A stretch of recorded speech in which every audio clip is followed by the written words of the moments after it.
閉じたら落ちてくガラスの迷路、ひび割れた公園まだ消えないまま、藤滝を置く誰かの夢にすり替わる名前さえ今奪われてく、聞こえるか胸の奥できしむ鎖の叫び、逃げないで選ぶんだ自分だけの芯を、一つ書き換えられた世界で僕は僕を上書きしてく、ささやく嘘切り裂きながら覚めないなら夢を燃やせ、一つ操られたスターに君の本と響かせて、かけ違えたストーリー今塗り替えてゆけ、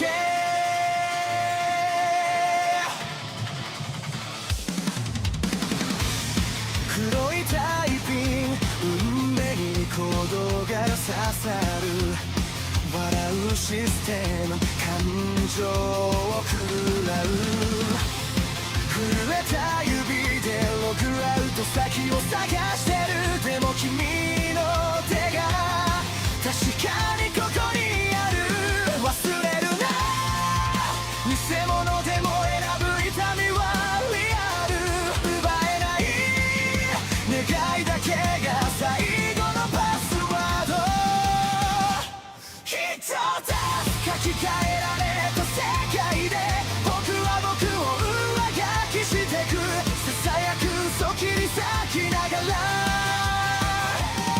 覚めないなら夢を燃やせ、一つ操られた明日に君の本と響かせて、かけ違えたストーリー今塗り替えてゆけ、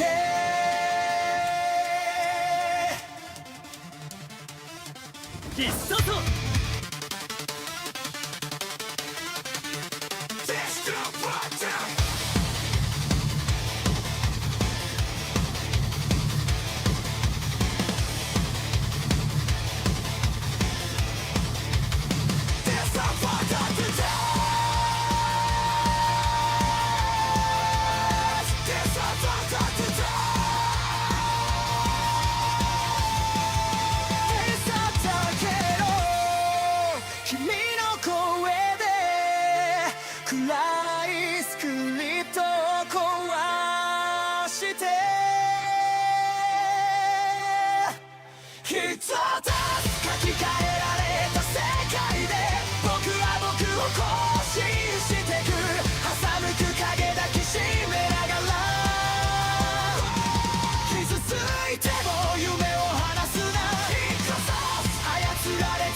Another one. Another one. Another one. Another one.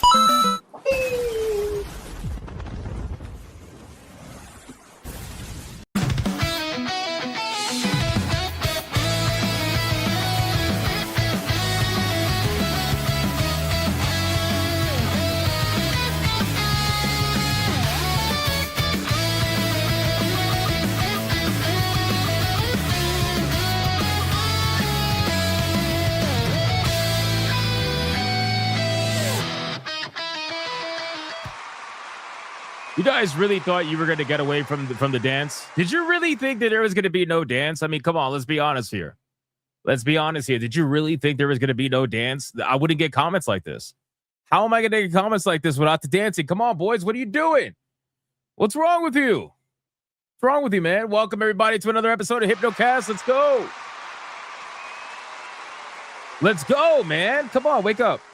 Wake up, everybody. Wake up. Where's the gopher scream? I'm working on it. I'm working on it, okay? Don't worry, relax. Don't worry about the gopher. He's fine. The gopher's fine, okay? He didn't get choppied, all right? Wake up. Wake up, wake up, wake up, wake up. Listen very closely. We got to hug it out, man. We got to hug it out. Let's go. Bring it in. Bring it in. We got to hug it out. Stop trying to, listen. Stop trying to run away. We got to hug it out, man. Come on, get in here right now. Let's go. We got to get in here. Get in here. What shall we call your berserker form? I don't know. I was thinking about making that tier 3. I have no idea. Get in here. Let's go. Let's go. We got it. You probably threw him off a cliff. Bro.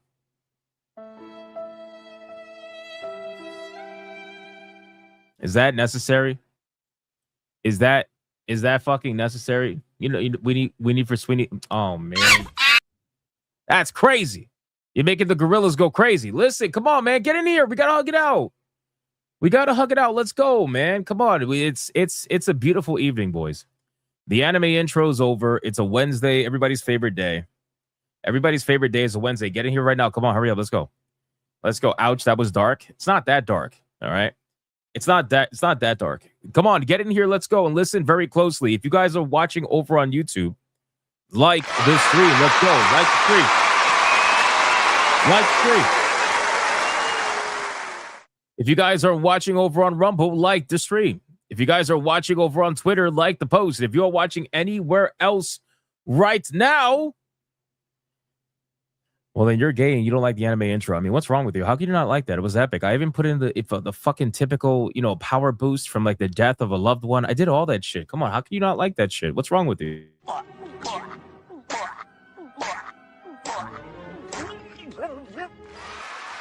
So like the stream, boys. Like the stream. Winnie for Sweetie keeps yelling in the chat for the TTS. I don't know who told him. Who told him the TTS was going to be here today? Who told Weedy for Sweetie that the new AI TTS system is going to be on Hypnocast today? Because I sure didn't. I sure didn't. Last I checked, I remember specifically stating that I am currently fine-tuning it on Griffcast to make sure that it is ready for Hypnocast before the chaos ensues. So I don't know. I don't know who told him. Who told them that it was going to be here today? You guys, you need to be out here, and you need to tell them what's going on, man, because it wasn't me. It was not me. All right, it was not me. I hit all the classic notes of weep childhood. That was the point. That was the point, boys. That was the point. Guys, can I get a mic check, please? Mic check, titty check, ball check. What are we checking, man? What are we checking today, guys? Listen, of course we're gonna talk video game news, but man. You guys know, oh man, maybe I should have brought the TTS today, because I could only imagine what some of the super chats would have said, considering the topic of conversation today, which is none other, well, one of the topics anyway, which is none other than the Harry Potter trailer. Boys, you guys know I'm a big fan of Harry Potter. Yes, I know. Say what you want, make your jokes. I don't give a fuck. As I mentioned many times before, I'm a major Harry Potter fan, okay?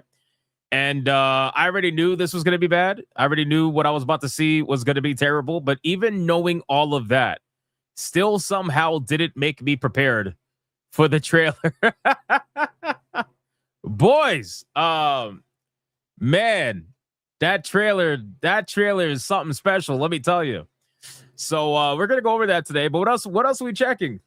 What else is I could barely hold my laughter in, man. It's just fucking A, bro. You would think by now, after what, almost 4 years of doing YouTube, that I would be I don't know what's the word I'm looking for. I would be like used to this, I guess, and be able to maintain some level of professionalism. But fuck no, I could not do it.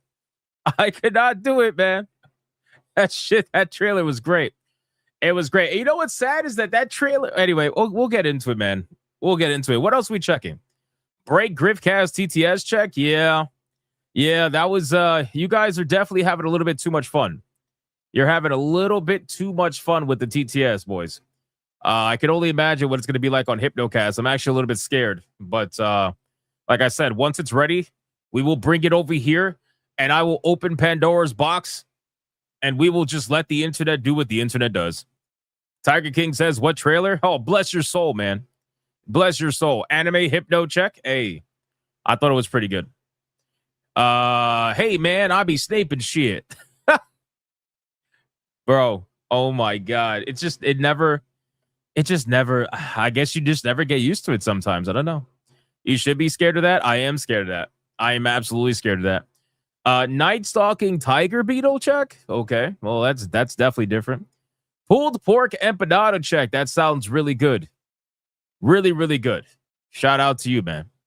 Are we watching a trailer? I don't know if we can watch a trailer because they're pretty shitty with fucking copyright striking the trailer.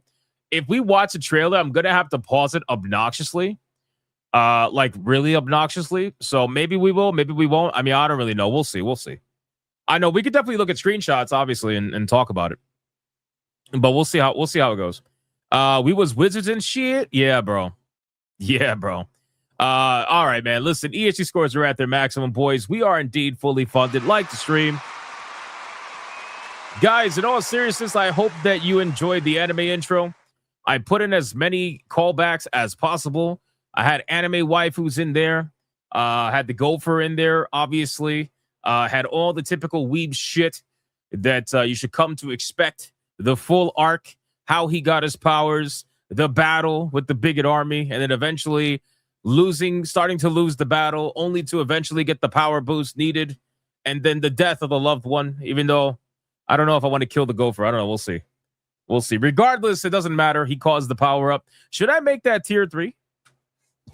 Where was McDuggins? So I tried to put McDuggins in the intro, and for some reason, the AI just couldn't understand what McDuggins was. So they kept transforming McDuggins into something that McDuggins wasn't. And I just got annoyed. And I was like, all right, fuck it. I'm over it.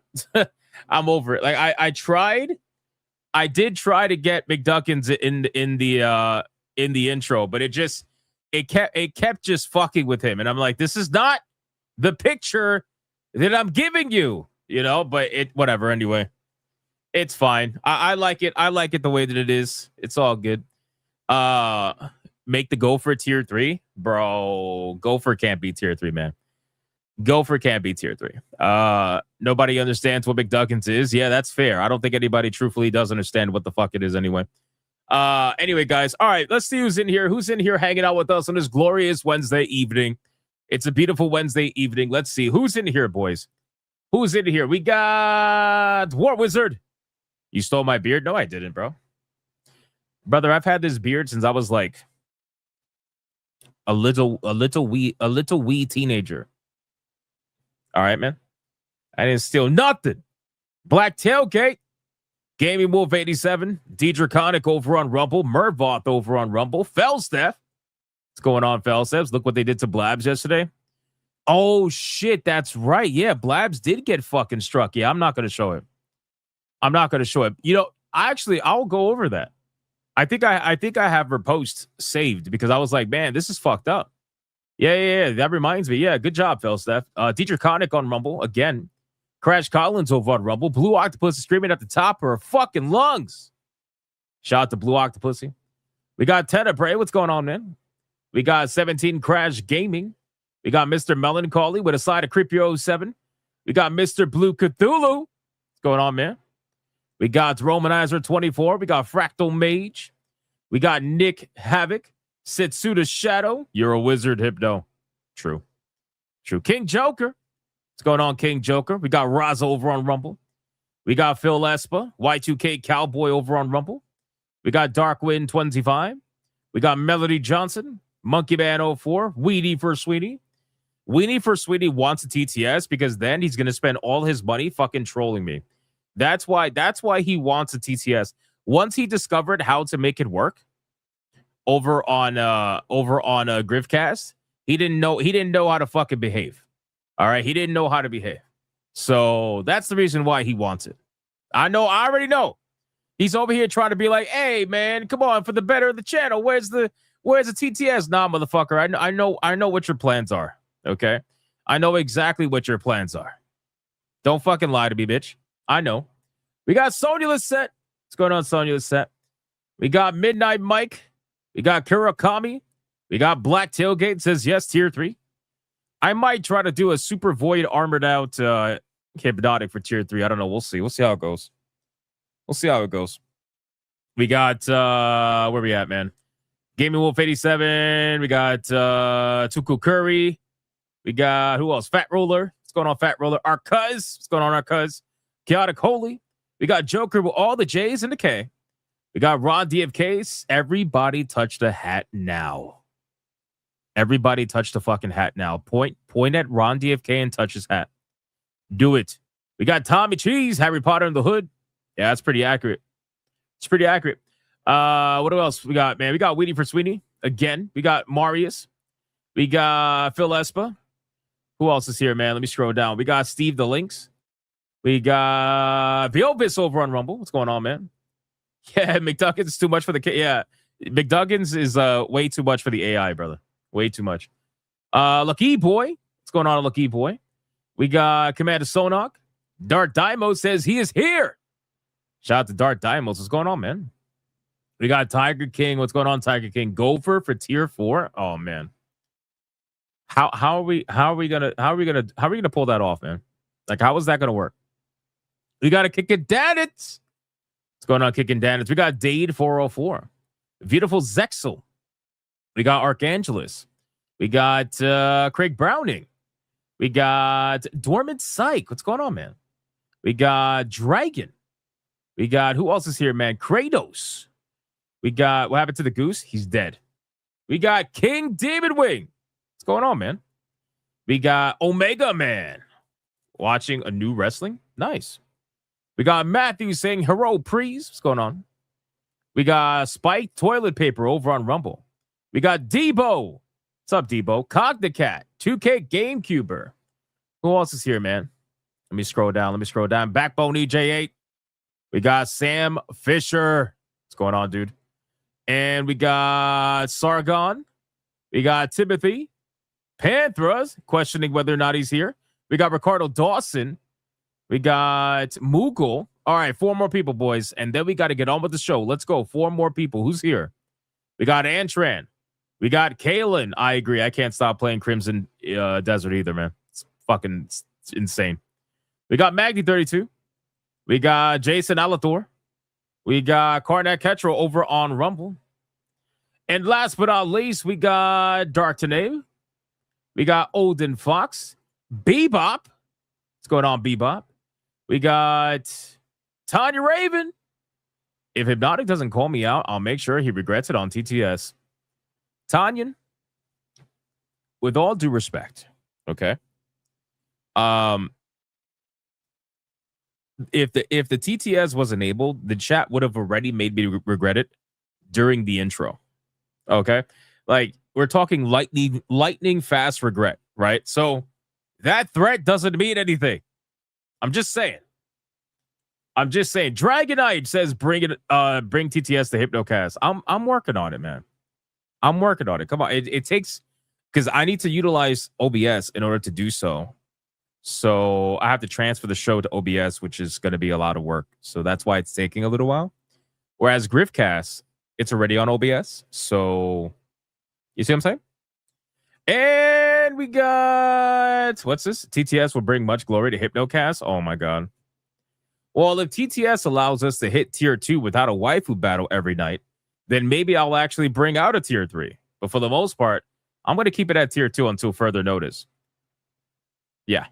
Does it work with OBS? Yes, it works with OBS. It does. And Omega Man, what's going on? Nintendo's better than Xbox, Hypnotic Bird. What's going on, dude? All right, boys, listen, I called out as many people as I possibly could. We need to stop.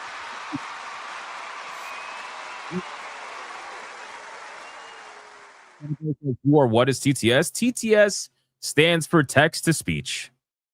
That's what it is. It stands for text to speech. And I have an AI-powered text to speech that will allow you to do lots of fucking chaos. It's going to be obnoxious. But it's fine. We got Leviathan saying no Diddy, no Biggie. No Slanesh, no Tizesh. Psych barrier activated. May Asbafog, may Nurgle bless y'all. And may the rot reach its marathon and its imminent end go down by 7. 1, 2, 3, 4, 5, 6, 7.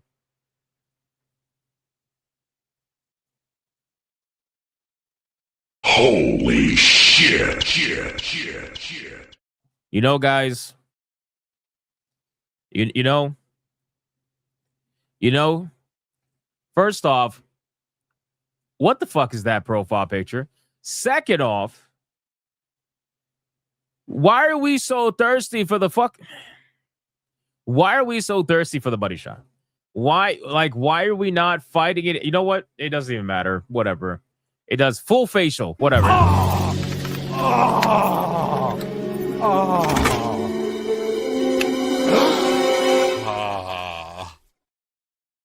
What the?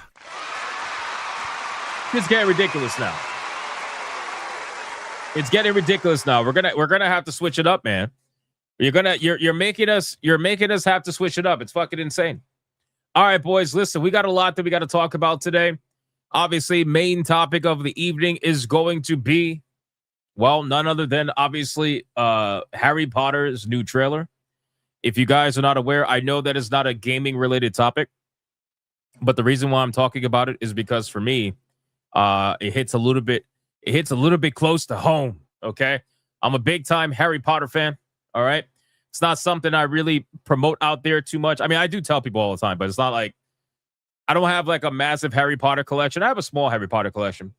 Everybody knows me for my manga and video games and stuff, but big time Harry Potter fan.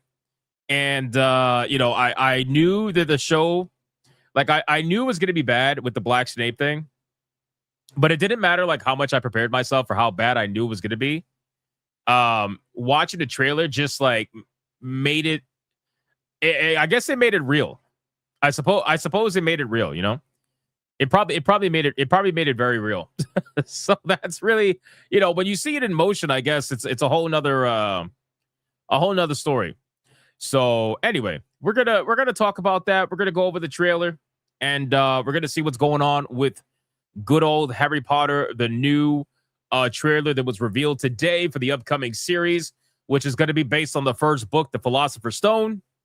So we'll see what's going on with that, and we'll see if we ever get past Philosopher's Stone, considering how the show may or may not perform. So we'll talk about that. But we do got a bunch of video game topics to go over. Obviously, we got a brand new EverQuest announced. And by brand new, I mean essentially a EverQuest Classic treatment similar to World of Warcraft Classic.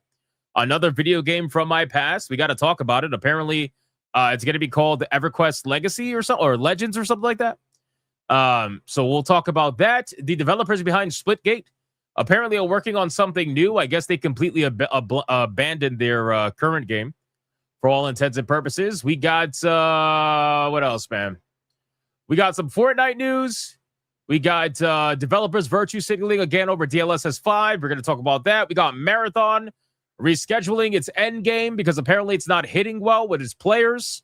We'll go over some Marathon numbers and stuff. We got an update to the Ionio, what is it? Ionio, something like that.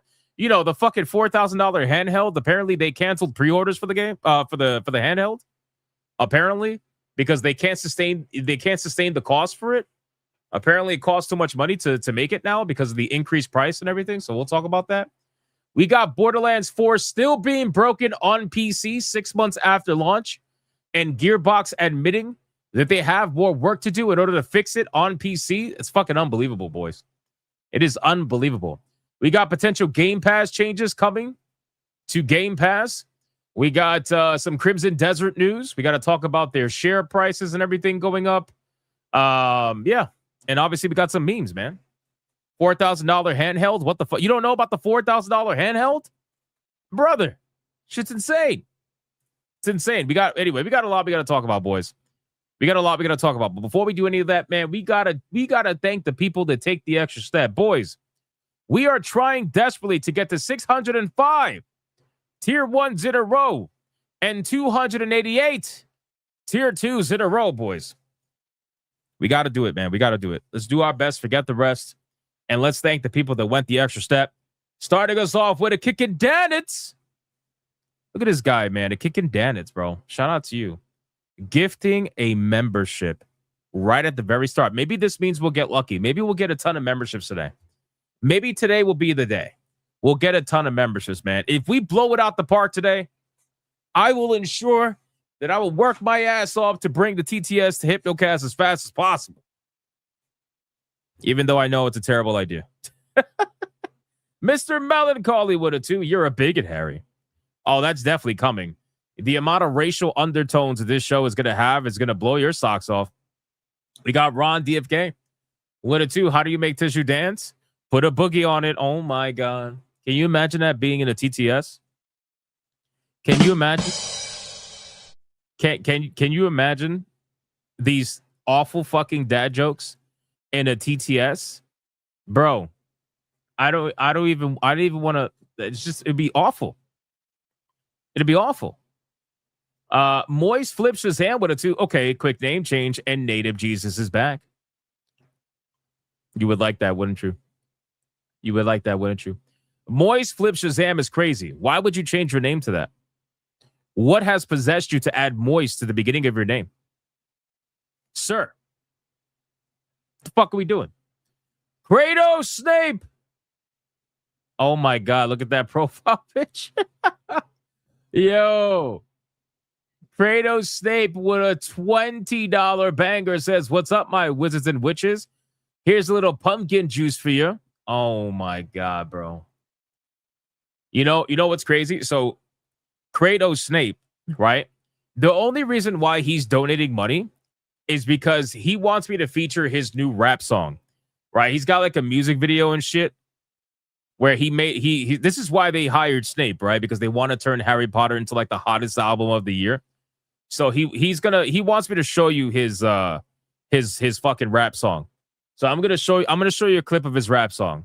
This is the brand new Snape in Hogwarts, dropping the hardest fucking trap beats you ever heard. Yo, my most deeds with it, not get slid in my mouth, ready and strong, my style. Got he rise the top, tic tac.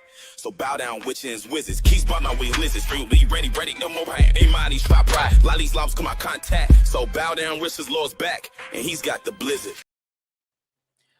So I'm gonna tell you that AI cannot rap. AI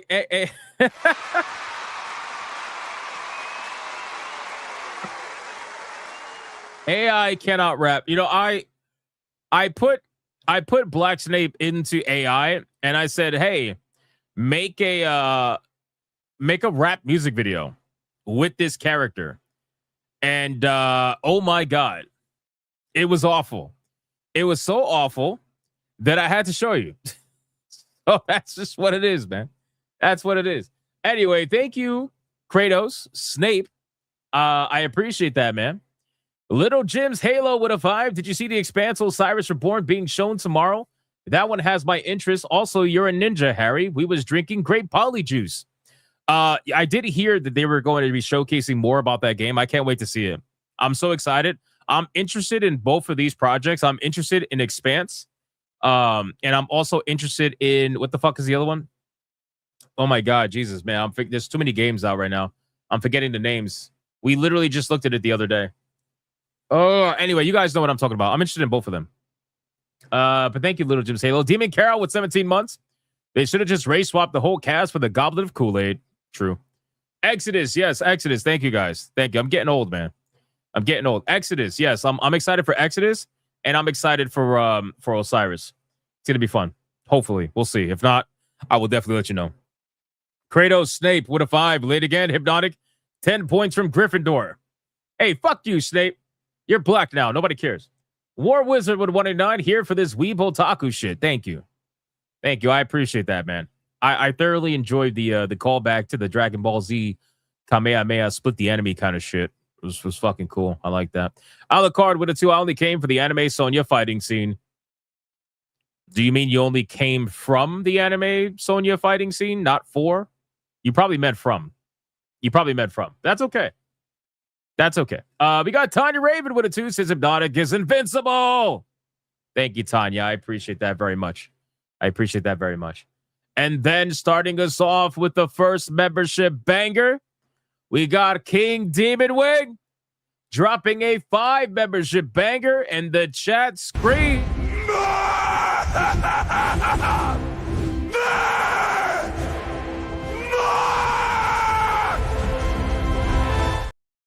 Trying to get a membership train going today, man. We're trying our very best. We got to get a membership train going. It's been a little while. But considering that's the first membership banger of the stream, well, you already know what that means.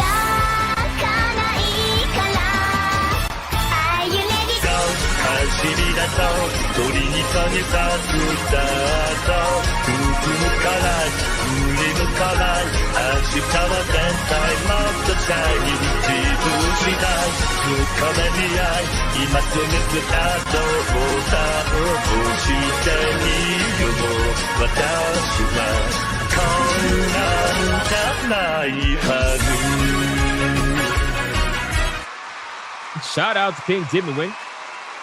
Appreciate that, my man. Then we got Trey Burke, also with a 5. The intro is good, but missing more chaos. I would settle for ominous laughter at the end. You would like that, wouldn't you? You would like that if right at the very end, Trey just shows up and just starts Joker laughing on everybody. I'm sure you would like that. Tanya Raven with a 2. I came for the moist beams. Why is everybody coming so much today? What the fuck? It's because it's hump day? Is it hump day? That's why? It's hump day, so everybody's just like, I came for this. I came for that. We get it. You're all finishing today. Relax. Relax your private parts. It's okay. I get it. Jesus, fuck. War Wizard 489. I'd watch the shit out of this until they rushed the final season and ruined the whole thing with a bullshit shonen ending. Yeah, I was going for that too. I'm not even gonna lie. I was going for that because I wanted to hit all the fucking points. So I was going for that. Alucard with a 2. It's my birthday. I turned 35 today. Hey, he came on his birthday. He came on his birthday. Shout out to Alucard for coming on his birthday. Hey, happy birthday. Let's get some cake emojis in the chat, boys. Let's go. Cake emojis in the fucking chat. Let's go, man. Look at this. Even Camelot's going to strip for you on your birthday. Camelot's going to strip for you on your birthday, Alucard. That's awesome. Shout out to Camelot. Thank you so much, man. I appreciate that. Welcome in, man. We got War Wizard with a 189. Anime Sonya said, fuck the rules. It counts. You know, I knew it was only going to be a matter of time before that was going to happen. Moist flips his hand with a 2. They already made a Black People's movie. It failed. True, right? So, like, they tried to do a Black Wizard movie, and it failed miserably because the entire movie was based around white people being essentially, like, I don't know, annoying and bad or something like that. So they're like, okay, well, since that failed, we now need to take the white people shit and turn it into Black people shit because that's our only chance. Odin Dark with a 2. Keep the gopher alive, please. Hey, his sacrifice will never go unforgotten. Don't worry. It would never go forgotten. That's what I meant to say. Alucard with a 5. I also bought Crimson Desert for my birthday, playing it right now. Let's fucking go. Happy birthday, Alucard. You're going to have a badass time, man. Tanya Raven with a 2. Real life fake Snape. Super moist. Facts. They gave me Mason for 18 months. First time seeing a new intro. Need a full manga. McDuckin saves #1 Sonya Simp. Hey, man. You know how long it took me to make that intro? Way too long. But I appreciate it. Thank you so much, man. Tanya Raven with a 5. I was going to play Crimson Desert, but then I got high and moist. Bro, Tanya's admitting all this shit's crazy. This is crazy stuff. We just out here gooning on a Wednesday. That's amazing. Tanya Raven with a 2. I'm so high right now. Are you really, though? I don't know about that. Peaches and Cream dropping a 5 membership banger, and the entire chat scream.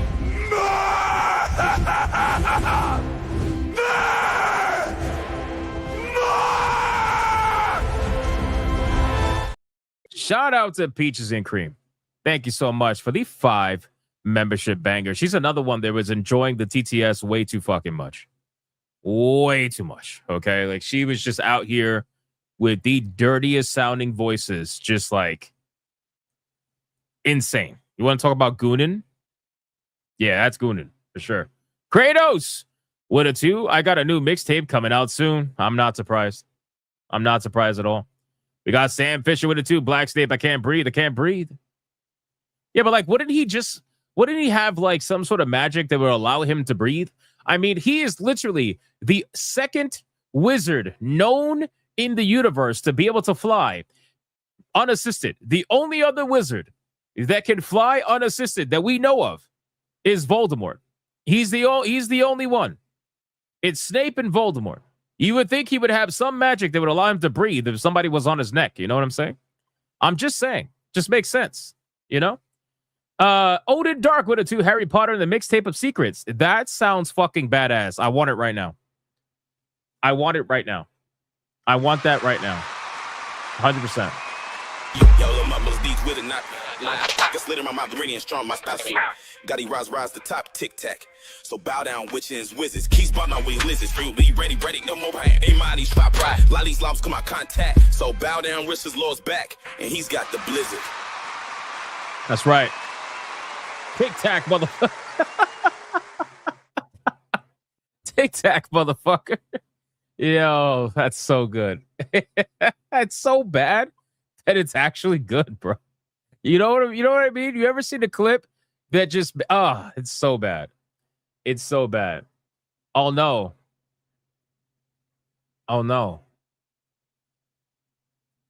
Oh no. Oh man, we lost one, boys. We lost one. We lost one, man. Oh man. Damn. Come back. Come back. We need you. Everybody say RIP. RIP to No Name. Everybody say RIP to No Name right now. Right now. Another one bites the dust, boys. It's rough. It's rough, man. I guess all the black jokes probably didn't like that. Probably didn't like that. Oh, man. I'm gone, too.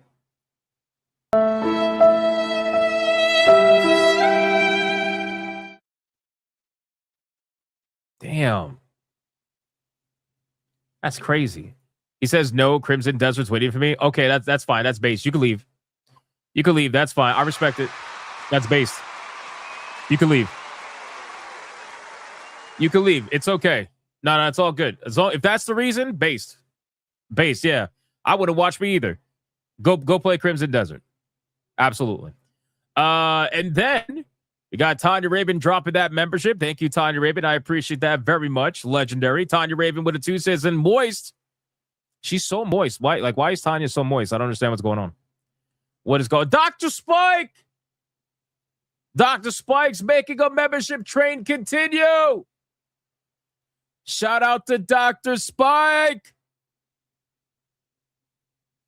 I love this man. I love this man. Dr. Spike dropped a 20 membership hyper banger. And the entire chat is screaming at the top of their lungs right now. All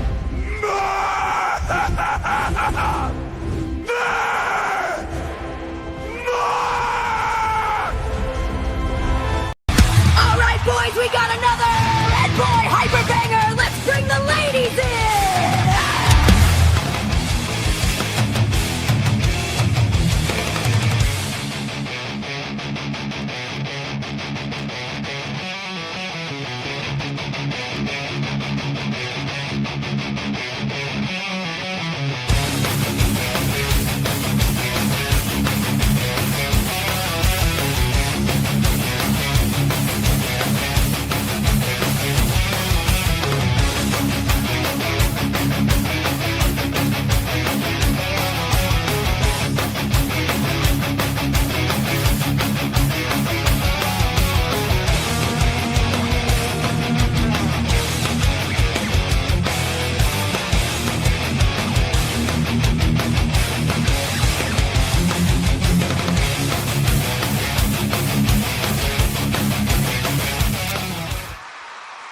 Dr. Spike. What a badass, man. Thank you so much for contributing 20 memberships. We're trying to run a membership train here, man. We're trying, man. We got a lot of ones, we got a lot of fives, but now we got a 20 membership hyperbanger. I appreciate that, brother. Thank you. Thank you for that. Thank you. I played your favorite clip. Sam Fisher with a 2. Hope we get Hypno Magical Girl like my boy Kiryu. Not happening. Not happening, brother. Black Tailgate. 14 months. You think being a potion master, Snape would keep some anti-venom handy? You would think so. You would think so. But again, you know, not a lot of this is going to make a lot of sense. And then Tanya Raven with a 2. You'd be moist too if you were a cat. Bro. That has a lot of connotations, Tanya. I'm just saying. It has a lot of what you know what? I'm not even gonna you're good. You're good. I'm gonna let you rock. I'm gonna let you rock. Akuma dropping a 10 membership mega banger, and the chat screams at the top of their fucking love.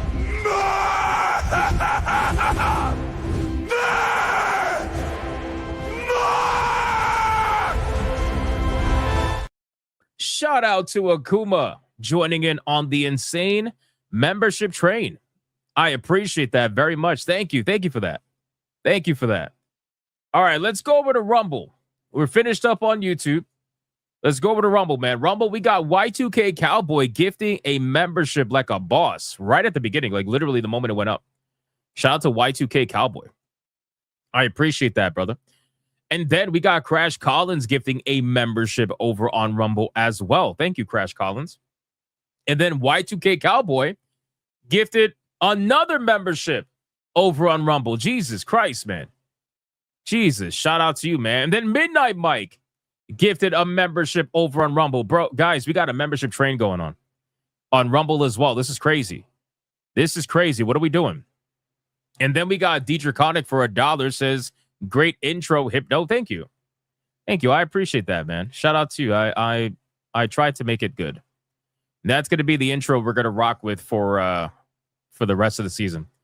Mervoth with $1. Leon Stream had a dono ask, do they have hanging spells? Caught me off guard. Oh, shit. That's crazy. That's crazy. Let's fucking go. That's funny. Gray the Merchant with $1. Wife went to a family event for a week. The last spell is crack. Now a week of working towards my daughter's arrival in 2 months. Hypno, my fellow Slytherin good intro. Introduce a big bad guy intro. Thank you, man. I appreciate that. I appreciate that. Gray the Merchant also says didn't see the trailer nor care for it. The wife loves her Hogwarts legacy and hoping for a sequel. She's a Gryffindor. Ironic, a Slytherin and a Gryffindor. Snape's dreams come true. Fuck WB. Let them lose money. Well, we'll see. We'll find out. Mervoth with $1. NWW fan name for Black Snake I've seen is Snig. Fill in the rest. I don't want to. I think I'll stop there. I think I'll stop there for sure. What else we at? And then last but not least, over on Rumble, we got Murdvoth for $1 says Harry Potter and the Sorcerer Glock coming Christmas 2026. Hey, shout out Murdvoth. Thank you, brother. I appreciate that. I look forward to that show. I'm sure everybody looks forward to Harry Potter and the Sorcerer Glock. That's insane. We got Dr. Spike with $100 Red Boy Hyper.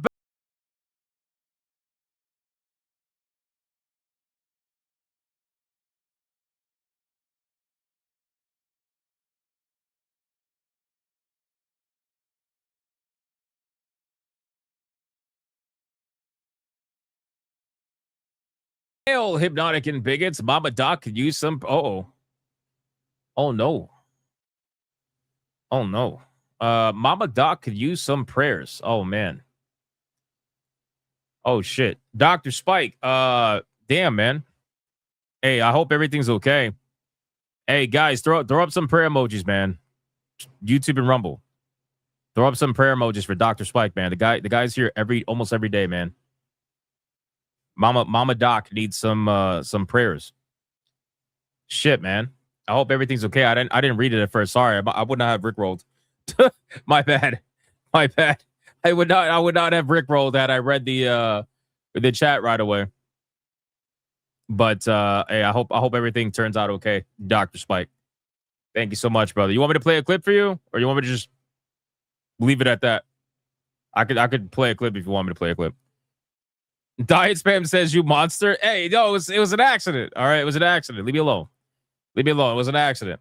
Hey, shout out to Dr. Spike. In all seriousness, thank you for the $100 Red Boy Hyperbanger, bro. Dr. Spike says, thanks for the Rickroll. You can play a clip. All right, I'll play a clip. You cruel devil. I'm not cruel. Ask Choppy. Choppy knows I'm not cruel. Why would you lie like that? All right, boys, we have another Red Boy Hyper Banger. Let's bring the ladies in.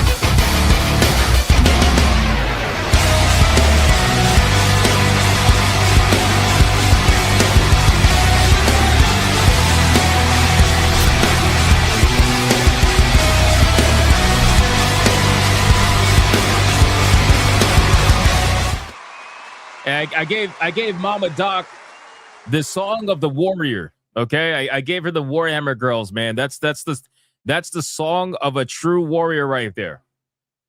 Because whatever she's fighting through, she's gonna win. Shout out to Doc Spike and Mama Doc as well. Thank you so much. I appreciate that. We got over on Rumble. We got Genetic Sport with $1 to hell with Gryffindor, to hell with Slytherin, Team Hufflepuff bitches. Fair. Actually, it's not fair. Hufflepuff is fucking gay. I'm sorry. Mervoth with $1, rolling down the street, smoking mandrake, sipping on gin and polyjuice with my mind on my galleons and my galleons on my mind. Tyrone D. Snape original rap. I'm mad you came up with that, like, just like that. I'm mad you came up with that quickly. That's fucking crazy, bro. Mervoth, what are we doing? What are we doing? Are you a rapper? I wouldn't be surprised. Look at this fucking guy, man. Trey Burkhalter with a $50 mega banger says, what's wrong, Hypno? Said that you had a moist explosion, a bunch of random demon dudes. We all thought Leon would be the one to lean that way. Moist, by the way. I am wondering if we knew Snape would have spell called I Can Breathe. You know, Trey. Yeah, I got nothing. I got nothing. I'm just gonna call you gay. That's it. I'm just gonna call you gay. That's it. In terms of the spell, he definitely might have something. Technically, in theory, well, if you really want to think about it from a lore perspective, he might have a spell like that. Who knows? Who knows? Thank you for the $50 mega banger. That's insane. I appreciate that. I am starting to believe that TTS is going to be a horrible idea for this show. I'm starting to believe that bringing that TTS over is going to be a really bad idea. Yamato with a 2. Warner Brothers Hypnocast for HBO Max when? They can't handle my show. They will ruin my show. Speedy Cake with a 5. Got an interesting weekend ahead. Cyclone headed southwest-ish towards my town. So drop to Cat 1 by the time we feel it. Oh, shit. Hey, be safe, Speedy Cake. Don't get fucking don't get Wizard of Oz, okay? Gotta be careful out there, bro. Look what happened to the last white girl that got caught up in a fucking tornado. All right, don't let it happen. Don't let it happen. Thank you for the 5. All right, boys, we are fully caught up. We are fully caught up. Oh, that's loud. That's loud. Come on, quiet down. Quiet down, motherfuckers. Raza over on Rumble for $1 says Hufflepuff for my dude. Raza, nobody likes Hufflepuff. Okay, nobody likes Hufflepuff. Let's stop lying to ourselves. Let's stop pretending like anybody cares about Hufflepuff, or nobody cares about Hufflepuff. Okay, I'm just being real with you. I'm sorry. Guys, let's get into the content and let's start going over some topics. Talk about some things. We're going to start off with some good news, which, I mean, again, Crimson Desert, absolutely killing it, ladies and gentlemen. Now, one thing that people were talking about regarding Crimson Desert is the fact that Crimson Desert's stock price for Pearl Abyss was down about 30% because of all the negative reviews, because of the targeted campaign from the gaming media, journalists, all that stuff. And it definitely was a targeted campaign. Again, this is not like Cope or anything like that. If you look at the people that were doing it and what they were saying, it's amazing that the things they were complaining about were also in video games that they were praising. Right? The fact that they were complaining that you have to press A in order to run. Meanwhile, these people praise Grand Theft Auto, a video game that you also have to press A to run. It's like, you're going to really complain about that feature, but then you never complained about that in any other game that had it, which was many games before that. Anyway, it's just one of those interesting things you start to notice. And it's not just that. They also did it with a lot of other features as well in the game that they were complaining about, but then other games didn't. They have no problem with that, right? Anyway, so Crimson Desert lost about 30%. Pearl Abyss lost 30% on their stock price. But now, apparently, they have their shares have skyrocketed. Ironically, their shares have skyrocketed over 30% since the announcement that the game has passed 3 million sales and rising, right? So, guys, this is is actually a beautiful thing, right? Because it goes to show that, to be fair, I mean, I could understand why people, decided to maybe sell their stocks or whatever. They thought that, people pull the trigger pretty quickly these days, and they probably thought with all the negative initial press that the game was going to like flop or tank or whatever like that. But the people that did not, or the people that bought in, at the time where it dipped 30%, are probably making out like bandits right now because they got just a really easy 30% increase. But it has fully recovered. It has fully recovered in that time. According to this, Pearl Abyss saw its value of its shares skyrocket by 27.76%, following an announcement that Crimson Desert sold over 3 million copies within its first week. Actually, it was within 5 days. It was within 5 days, but regardless, whatever. Developed by the studio behind Black Desert, Crimson Desert, blah, blah, blah. We already know it. Review scores affected Pearl Abyss's stock, sinking it by 29.88% ahead of launch. Though Crimson Desert had strong sales, the day after its release saw the company's shares plummet by an additional 9.78%. However, despite the mixed reception and the lack of confidence from investors, Crimson Desert continued to retain its player count, with the development team promising a series of changes to come to the game's biggest complaints. Well, see, here's the thing, right? So Crimson Desert retained its player count because this game allows you to do whatever the fuck you want to do. So naturally, this kind of video game is going to attract players that are going to want to play for a long period of time and play over and over and over again. Like, this kind of game is going to maintain its player count for a pretty decent amount of time. Actually, if we look at SteamDB right now, just out of curiosity, what's the numbers like? It's a little late into the evening, but I'm still curious. It's probably still pretty good. Right now, it is at a 24-hour peak of still almost 200,000. It's got 190,000 players within a 24-hour peak. That is incredible. That is incredible. The amount of people that checked out of this video game is nowhere near the amount of people that decided to stick with this video game. Not bad. Not bad. 190,000 on a weekday, too. I'm curious if the number will go back up again on the weekend. I'm very curious about that. I think a lot of, what's so funny about this? A lot of people were joining the hype train before the game came out. And then those same people were joining the hate train when the game released, and all these people were complaining about how hard it is, how, it's an open world sandbox. It's not what I thought it was going to be. Blah. All the people joined the hate train. And then they were like, yeah, look at the stocks falling. It fell 30%. Look, you guys are getting felted. Blah. And then now Now that the game is being liked by a lot of people again, and now that the stocks is rising again, and now that the numbers are still good, now those same people that joined the hate train, now they're like, hey, you know, I gave the game a second chance and I actually like it. Oh my God, man. Come on. You guys can't be fucking consistent. You guys, what are we doing, man? This is why I keep telling people you're never going to bully me on an opinion with a game. If I don't like a game, I'm not going to like it. If I like a game, I'm going to like it. And it doesn't matter what other people say on my videos. They comment and they're like, oh, you shouldn't like this game, whatever. Yeah, it's like, get the fuck out of here, bro. Like, I'm good. I'm good. I'll be proven right. Don't worry. And if I'm wrong, I'm wrong. It is what it is. Who gives a fuck? It doesn't matter. I don't care if I'm wrong, bro. I don't give a fuck. I try my best to be, you know, as accurate as possible, but sometimes I'm wrong. You're a shill. Hey, listen, you know what? I'll show for it. I'll show for it. The game's a good game. It is what it is. The game's a good game. No, the difference between being a fan and being a shill, like I told you, is a fan will say the game is a good game no matter what and play the game if they truly enjoy the game. And a shill will attack other people who don't like the game and just basically go off and go like completely psychopath about it.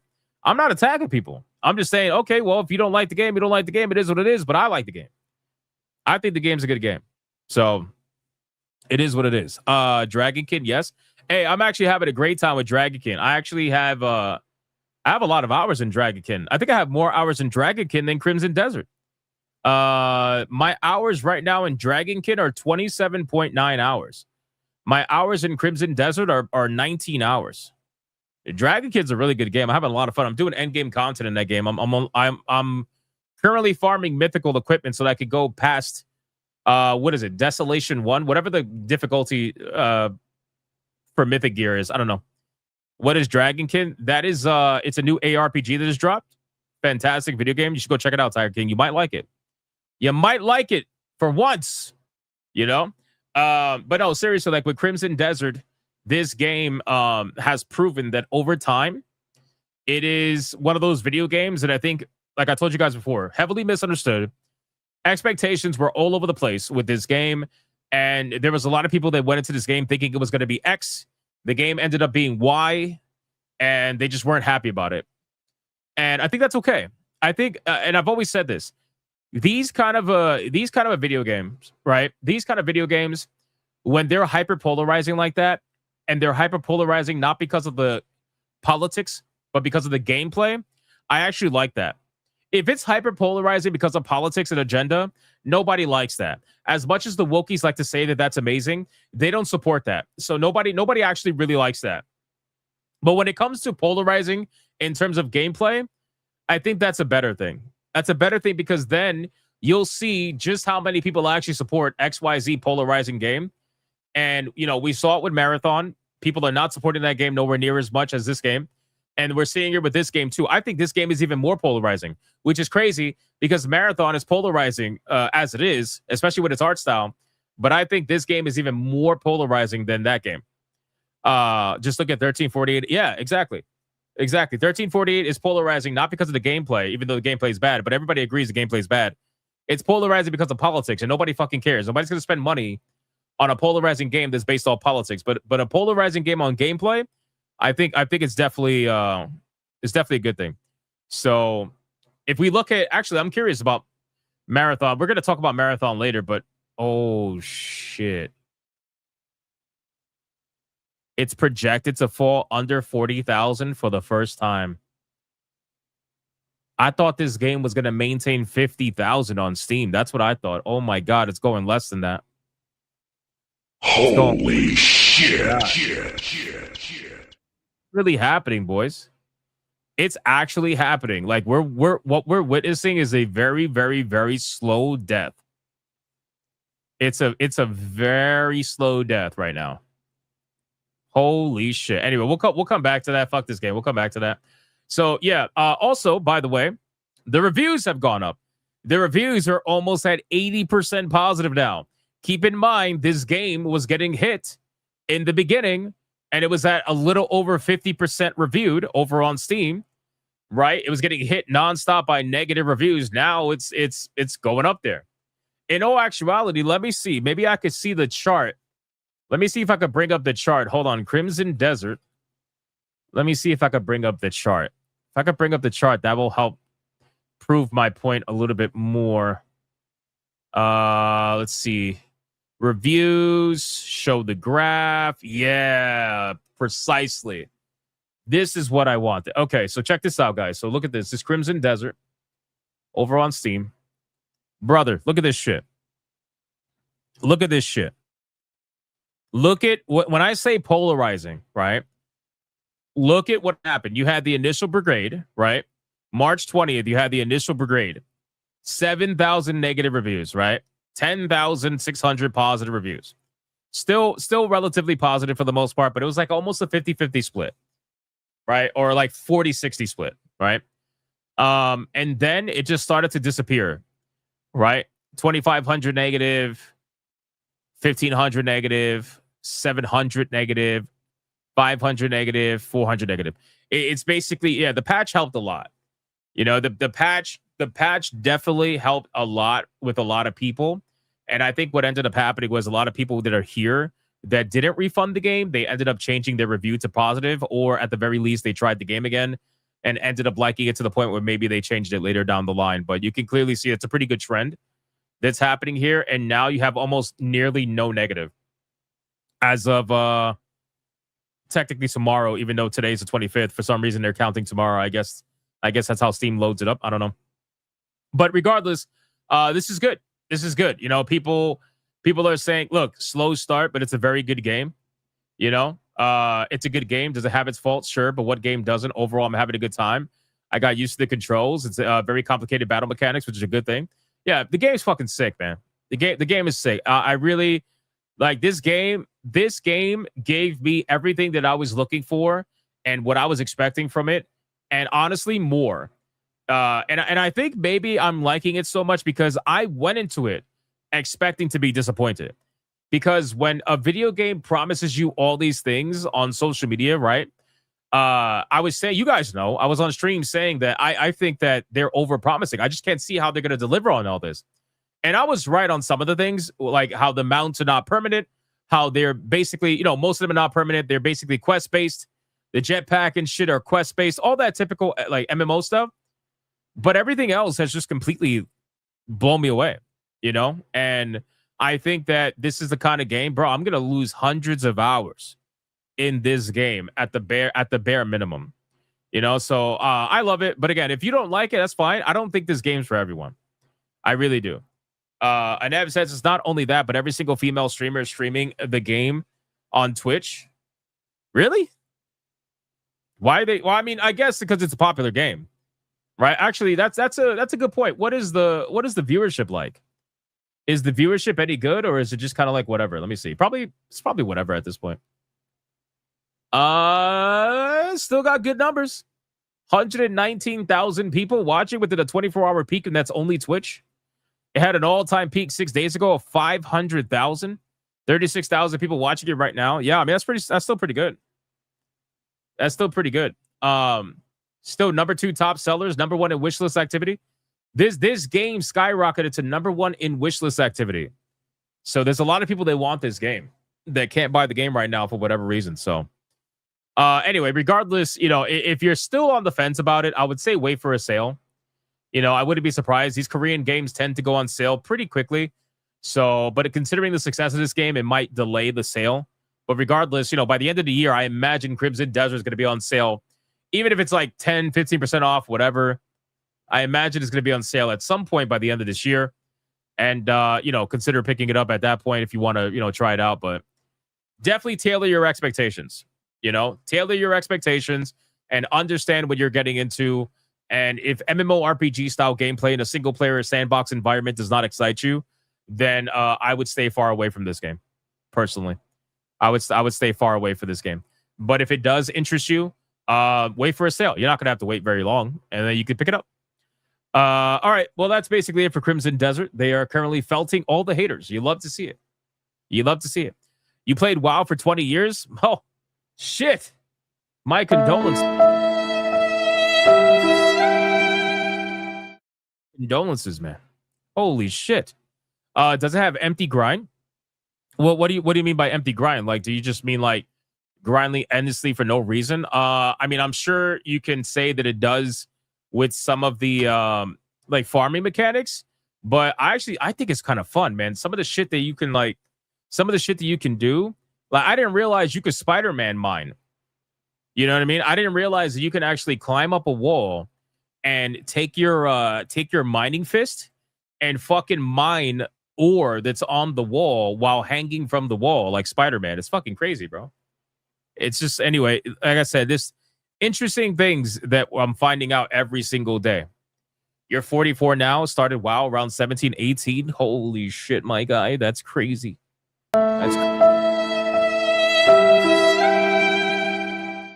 That's crazy. That's awesome, though. Shut up. You can? Yes. You didn't know that? I didn't know that either. Because I went to an iron ore.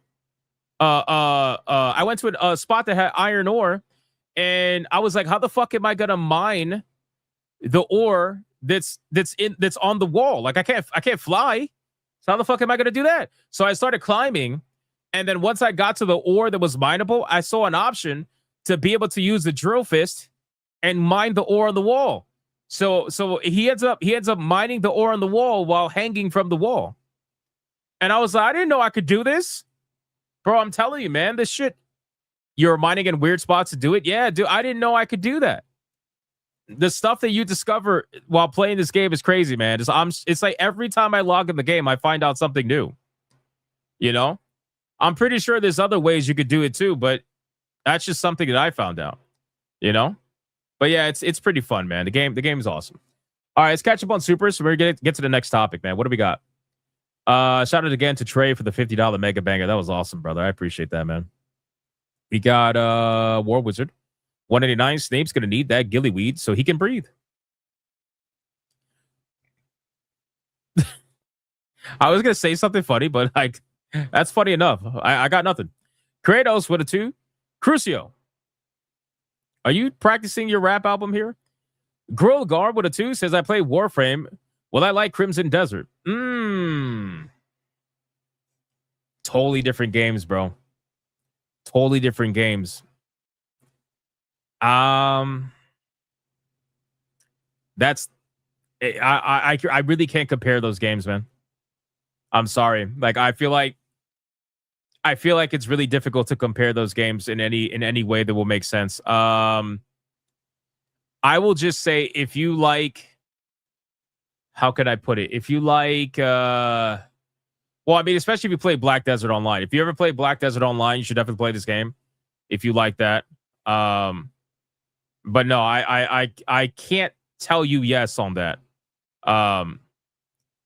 We got T-Jap with a 504. Says this means tier 2 is officially reached. Ooh, whoa! Oh, shit.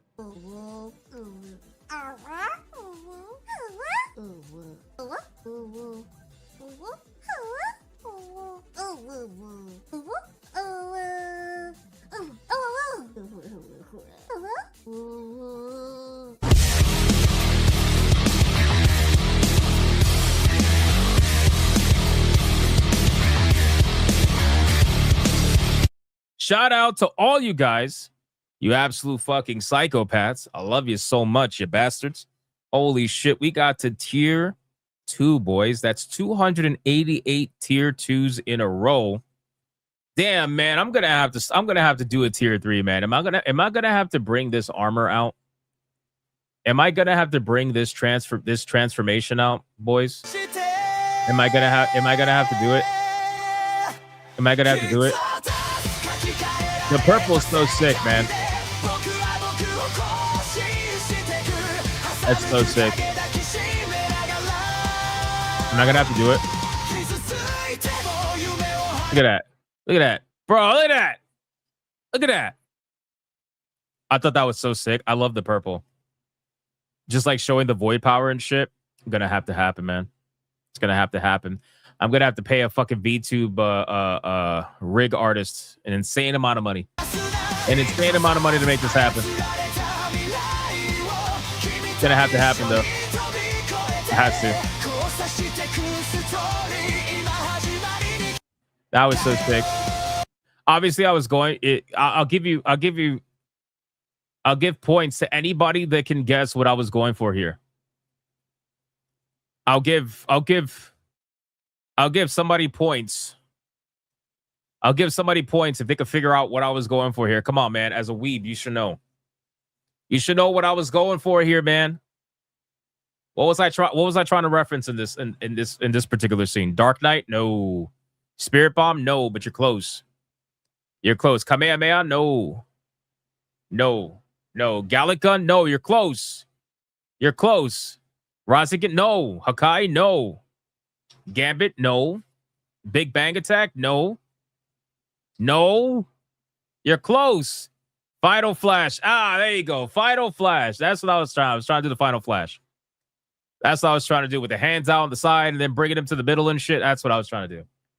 I was trying to do that.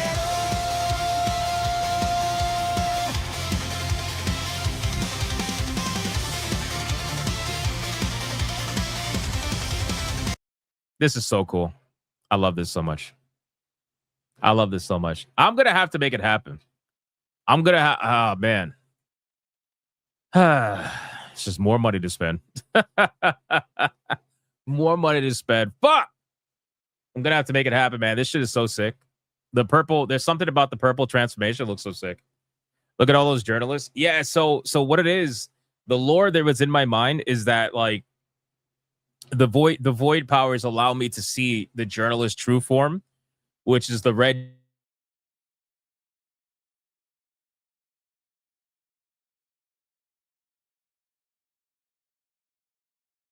You know what I mean? So that's the idea. That's definitely the idea. Like they turn into what do you call it? I'm muted. The fuck? Can you hear me? Did I get disconnected? Hello? Didn't hear a thing I just said? Wait, what? Not now? You hear me now? That's so weird. Oh God, I went muted. I'm back. You thought it was okay. No, I'm good. I got censored. Fucking YouTube.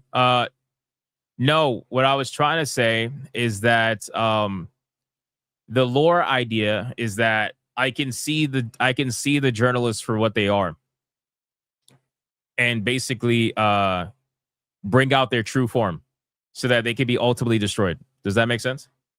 So that's why they start off as human journalists and then they end up becoming gigantic red demons and shit. At least in the beginning, right? This is how they start off, the journalists. So like they live exactly. In a way, I had the idea from that, but that's the idea. The journal squelched you, yeah, pretty much. T-Jab, thank you for getting us to tier 2, man. 504, that's awesome, bro. Thank you so much. And then Alucard with a 2, like the anime, very one punches. Yeah, I was going for that. I was going for that kind of style. We got Raza. Did I read that one? Hufflepuff from... Yeah, I did read that one. Nobody likes Hufflepuff. Y2K Cowboy gives a membership. So out of all the moves in the Dragon Ball universe, you choose Final Flash. Yes, I like Final Flash. I always thought when Vegeta did fight... Bro, how could you not? Like, don't get me wrong. There's a lot of amazing moves. And we could nerd argue all day. Right? We could nerd argue all day. Right? But there is nothing that was more badass. Okay? There was nothing that was more badass than this. Right? In my opinion. There was nothing more fucking badass than this shit.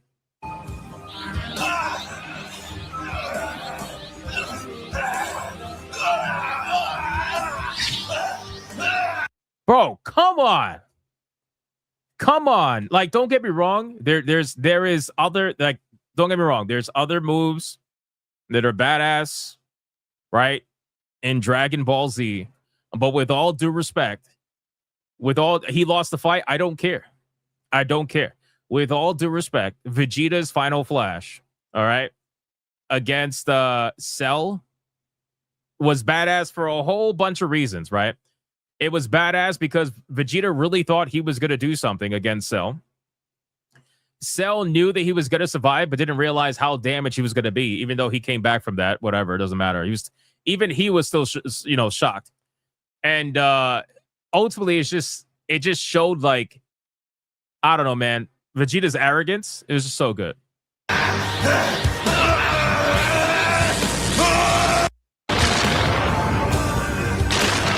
I mean, the entire setup, right? The lightning. Yes, I know he sounds constipated. You fucks. Nobody could just let me rock. I swear. Look how long he was constipated for. Look at this shit. This is the best part right here. You ready? Watch this. You're going to destroy the whole planet, Father! You've got to stop it! That was my favorite part too. When Trunks was like, "You're gonna destroy everything," and Vegeta was like, "I don't fucking care, bitch. I don't care. I'll destroy everything." Trunks, Oh, and then the music. Oh, come on. Who doesn't like Vegeta's music? let's go! Final Flash! Oh my god. What's this? Oh my god. Bro, if I had a jizz video, I would just that would be it. That would be it. Holy shit. That would be it, man. That would be it. Holy fuck, boys. That is amazing. Okay? That is amazing. So that's why. That's why I went with that Final Flash, because it was fucking sexy. All right? I don't care what anybody says. New money shot confirmed. That should be the new money shot. I would do that if YouTube wouldn't fucking copyright me nonstop for it. I swear. YouTube copyrights like crazy for anime. That's why I kept pausing it nonstop. Anyway, but yeah, that's why, man. Alucard with a 2, you look like a One Punch character. Thank you. A what video? A jizz video. So like basically, like, you know how New Blackstreet has that video where they show a man jizzing for some reason? I don't know why they have that video. That would be a jizz moment. That would be like a nostalgic jizz moment. You ever heard that saying before? Neither have I. I just made it up right now. Y2K Cowboy, thank you for the membership. I appreciate that. YouTube took a shit. Why? What's going on with YouTube, man? Toradol with a 2, shills are by definition paid. That's true. I'm not paid. I am not paid to play the game. Unless you count you guys, but that's something different. Raza said that's Hypno's money shot. She knows. She knows the real deal. That's the money shot, boys. That's the real one. Like when Jiren said he wouldn't move and hit the fucking deck. True. The only thing that in DBZ that gave me that level of chills, I mean, there was two things. It was two other moments, right? Gohan Super Saiyan 2 transformation, unbeatable. Okay, respectfully, unbeatable. But what also, and this is more like recent. What also did it was this part right here. Hold on. Where is it at? Come on, we're going down memory lane, boys. Come on. Don't be scared. Don't be fucking scared, bitches. Don't be scared. Beerus, my lord, is there something you wish to say? Here it comes.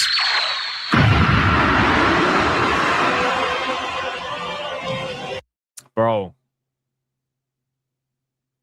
Even when Beerus says here it comes, bro. Holy shit. Come on, bro. Even when Beerus is like, here it comes. Bro, come on. I got goosebumps already. It's amazing. It's amazing, bro. Look at this shit.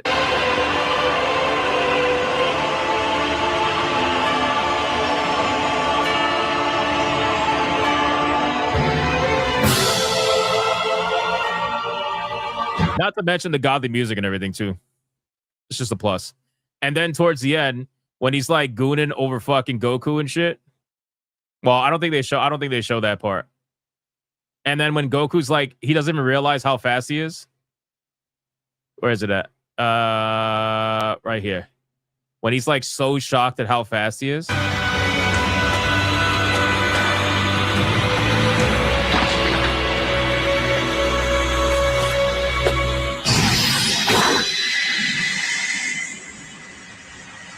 Not like everybody was shocked at how fast he was, but he was also shocked that Jiren dodged it. Like everybody was just confused. Everybody was confused when that happened. All right. So that was badass, man. Fuck. I miss good TV like that. I mean, you still get that in anime, don't get me wrong. It's just I don't have time to watch it, unfortunately. And then my all-time favorite scene, which is where I got the idea for the gopher. Okay. This is where I got the idea for the gopher. Where is it at? Right here. This is where I got the idea for the gopher, guys. Come on, let's be real. Let's be real. Tell them to stop it! Ah.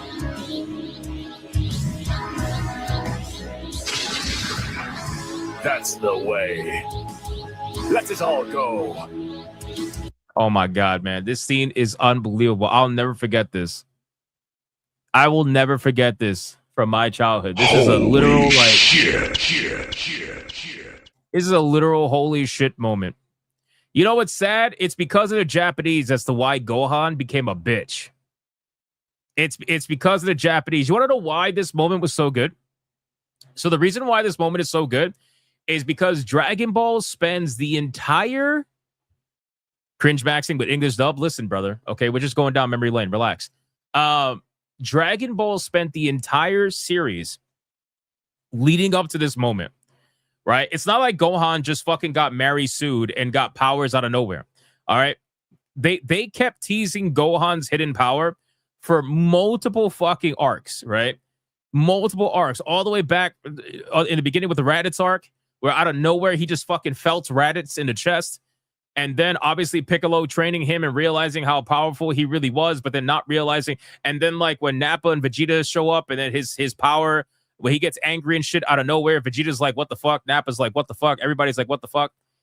Like since the beginning of Dragon Ball Z, they were teasing that shit. And it led up all the way to this Cell arc where they finally paid it off, which is why this moment was so good. Because this was the moment where Goku was not the strongest guy anymore. And Gohan just like completely surpassed everybody. Even Vegeta. Vegeta was like, what the fuck? First, the dad and now the son. He was pissed. But it was such a payoff. And it goes to show what really good writing did. And then all of a sudden, the Japanese was like, we want Goku to be the main character. We don't like this fucking Gohan shit. And that was it.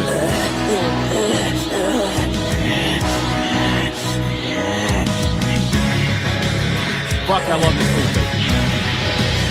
I'm gonna get copyrighted if I keep playing it, but his scream is crazy. I want to play the scream, and I'm done. I'm done going down memory lane. I'm done going down the memory lane. Here we go.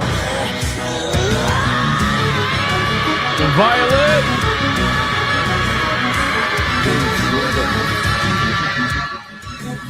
That's so good, bro. Oh my God, bro. Oh my God, the violin. Oh, I can't. All right, anyway.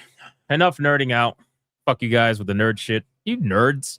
You nerds. Me when I drop a fat douche? Bro, Stash, that's crazy, bro. That's crazy, bro. Oh my God. Anyway, let's see. We got War Wizard, respectfully, Vegeta's final explosion against Boo. That's different. That's not a pure power thing. That's a sacrificial thing. That's why I didn't base it off of that.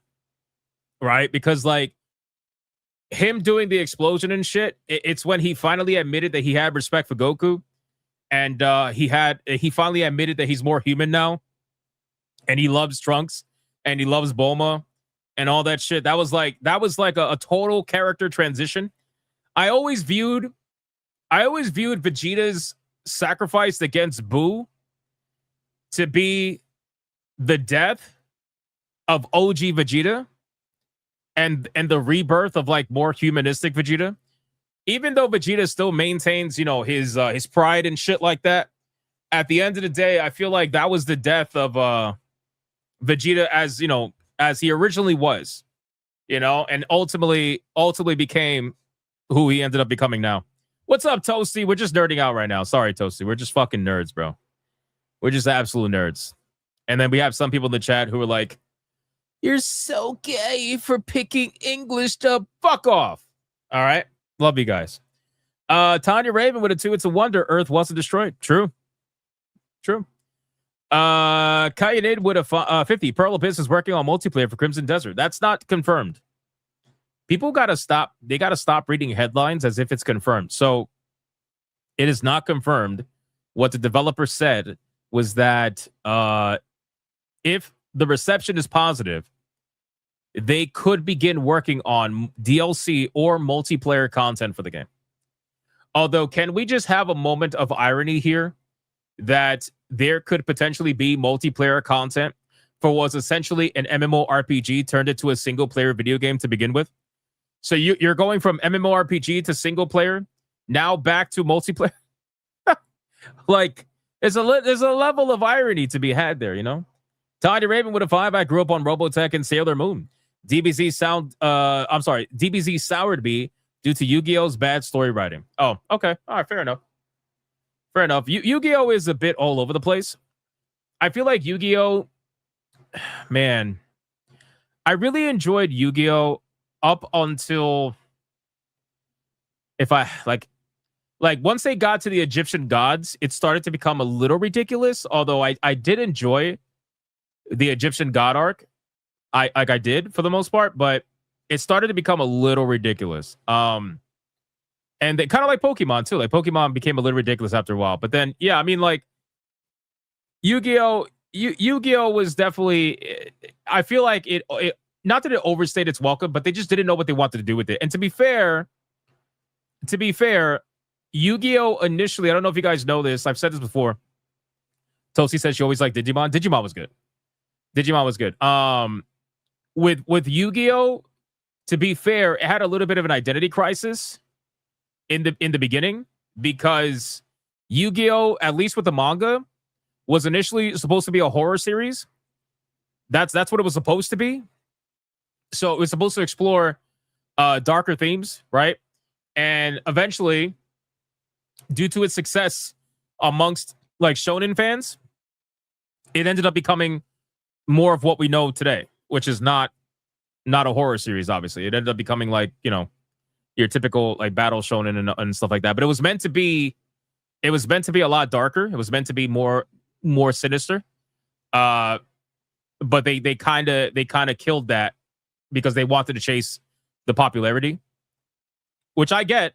Don't get me wrong, I get that from a financial standpoint. I get that, but still, I think I would have loved to see a darker Yu-Gi-Oh, like a true darker Yu-Gi-Oh. I would love to see it, you know, but we're not going to get that. So, all right, let's continue, man. Thank you, Tanya Raven. I appreciate that. Rumble.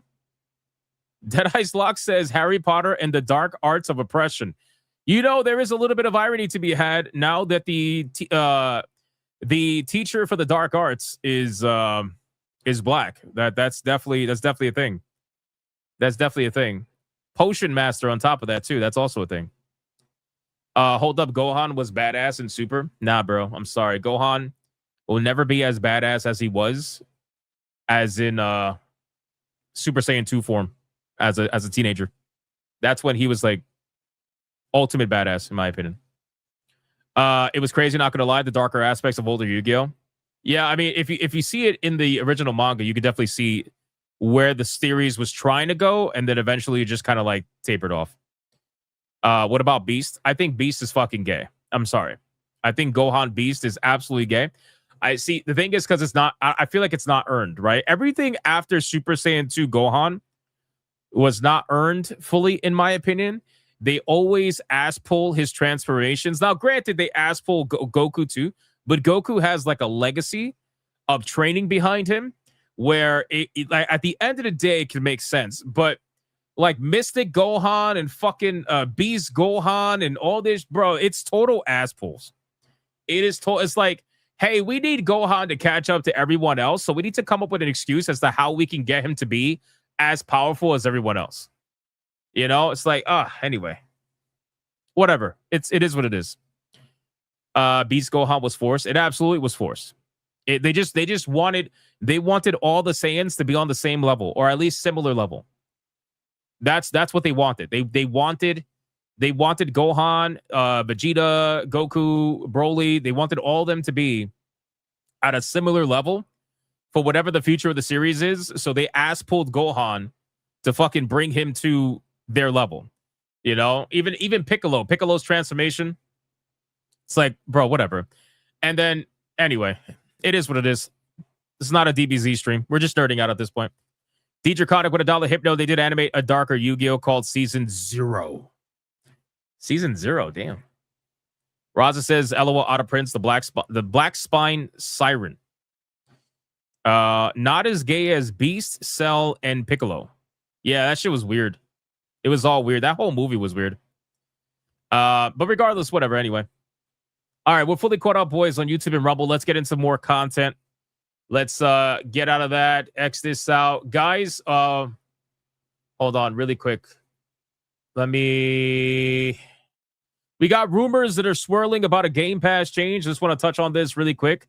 I wanted to make sure you guys know about this. There are rumors going around right now from the new CEO over at Xbox that apparently there's going to be Game Pass price changes. Now, I don't know if you guys remember when I specifically was conversing about Game Pass a few months ago and a few months before that, where I predicted Game Pass was going to increase to a certain price point, and it did. And then I said, this ain't going to be the end. Within the next year, you're going to see another price change.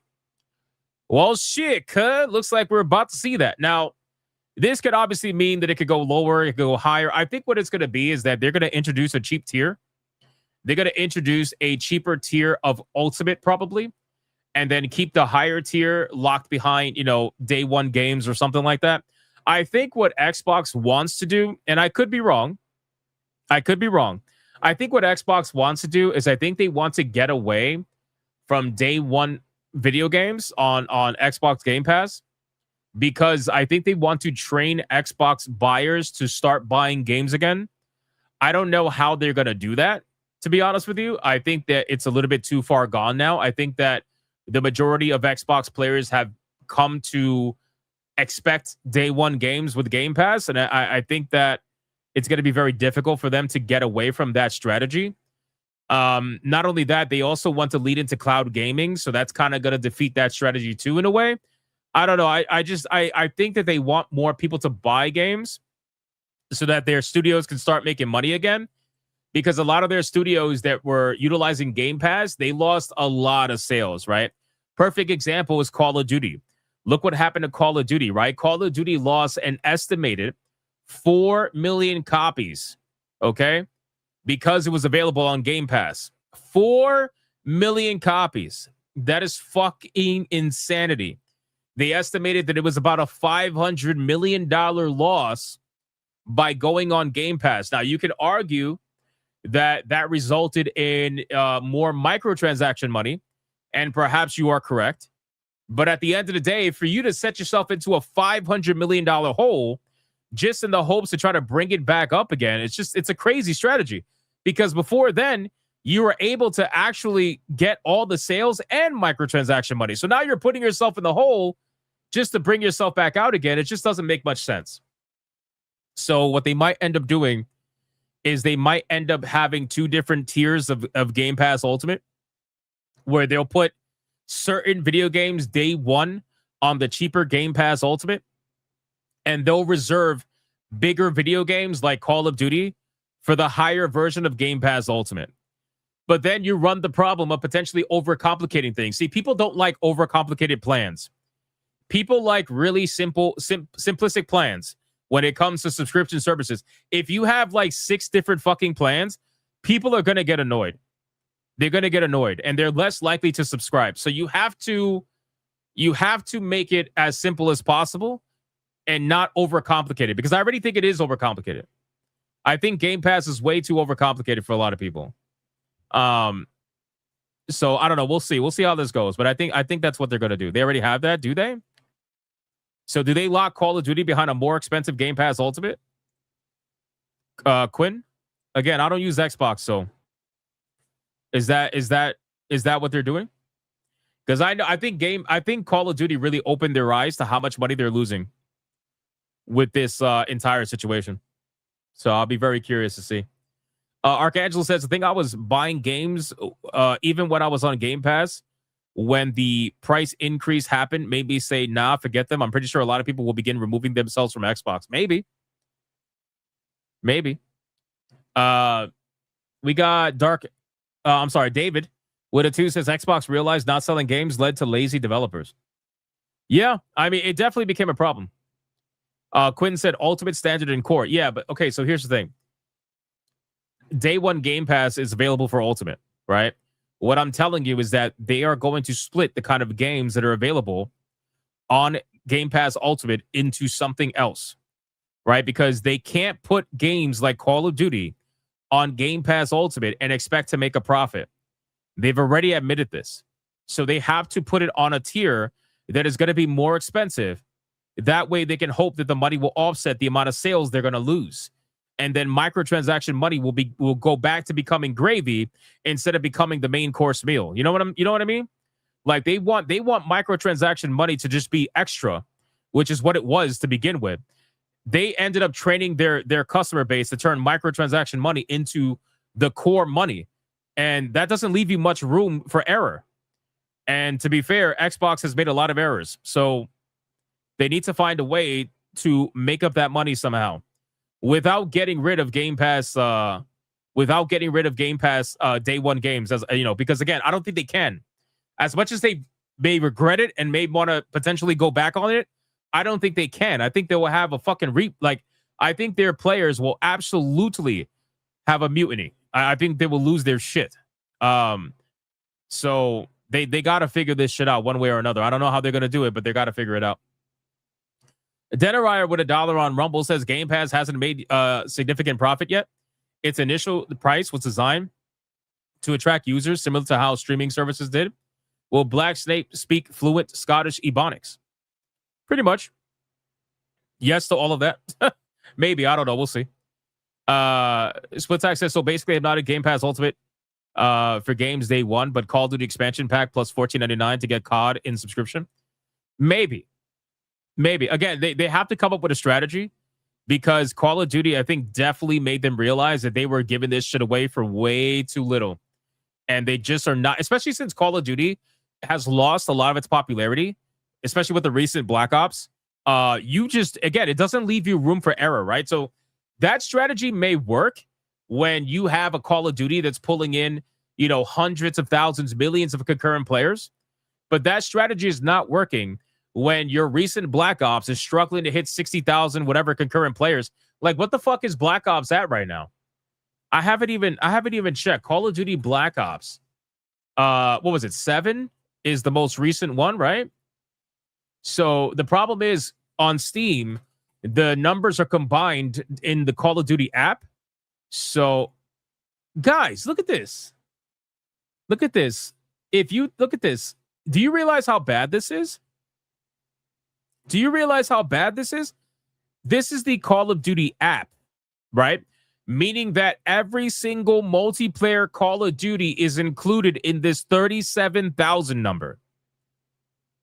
So that means Black Ops 7, Black Ops 6, Modern Warfare, Warzone. What else?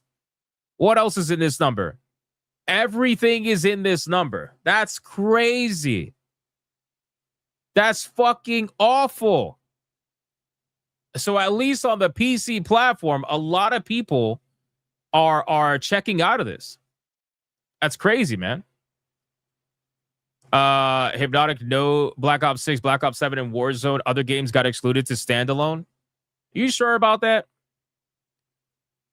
Are you sure about that? To be fair, people play on Battle.net and the Xbox app on PC. Brother, I'm gonna tell you right now, okay? So if you believe that there is a mass amount of people playing Call of Duty on Battle.net and on the Xbox app on PC,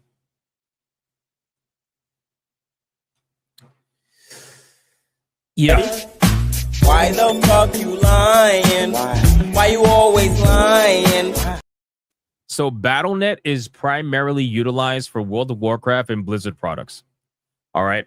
Battle.net only recently, in the last, couple of years, 1 or 2 years, Battle.net only recently got all the other video games. You don't have a mass amount of people playing these kind of games on Battle.net. Okay, I'm sorry, you just don't. You can say that Battle.net has millions of players. I'm telling you right now, Battle.net as an app is primarily Blizzard games. That's what most of those millions of players are playing on Battle.net. If somebody wants to play Call of Duty, they are most likely going to buy it on Steam. If they're playing it on PC, most likely by a 9.5 to 10 ratio. 9.5 out of 10 times they're going to want to buy it on Steam. You'll have some stragglers. But it's not going to be good. It's not going to be good. Call of Duty was literally exclusive to Battle.net. Okay.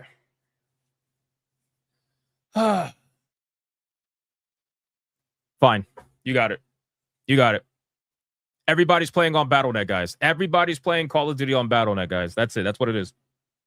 Everybody's playing on Battle.net. There's tens of millions of players on Battle.net. Call of Duty has never been available on Steam ever before. There you go. Makes sense. Makes absolute sense. Bro, it's the same thing that marathon players say.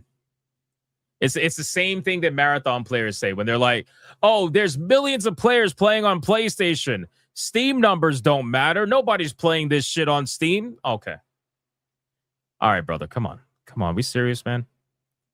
We serious? I'm telling you, bro. I've used Battle.net for well over a decade. Bro, come on, that's not fair. No, it absolutely is fair. It absolutely is fair. What I'm telling you is that PC players, they don't give a fuck about exclusivity. The majority of them don't. So even though it was exclusive on Battle.net for however long it was exclusive for, at the end of the day, the moment it came on Steam, that's when the majority of PC players picked it up. I'm just telling you what it's been for like every other video game that's ever come out. Bro, Kingdom Hearts, I know this is not the same game, but just hear me out. Kingdom Hearts was exclusive on Epic Games for what was it, like a year and a half or something like that? And they swore that people were going to buy it up on Epic Games. And it never happened. It barely sold on Epic Games. And then the moment it got available on Steam, it sold like 90% of its PC copies, if not more than that, on Steam. And still, to this day, sells primarily only on Steam, realistically. Like, Kingdom Hearts did fairly well on Steam, but it fucking suffocated on Epic Games for the same thing. Like, they don't care about exclusivity. You know, that's why I'm so like annoyed that Lords of the Fallen 2 is going to be on what do you call it? On Epic Games Store exclusively, you know? Who knew gaming was so serious? Love this shit. Oh, bro, gaming is super serious. What are you talking about?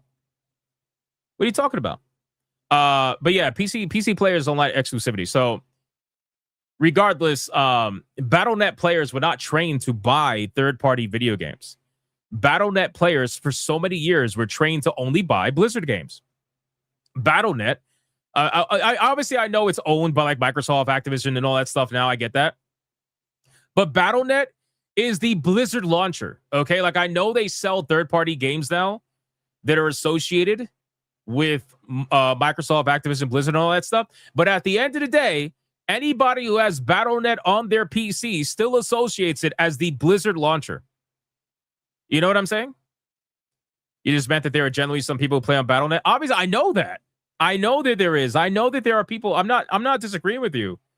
I'm not disagreeing with you in the terms of like there are people that play on those launchers. What I'm telling you is that it is not going to be some magic number that's going to somehow make this number more attractive.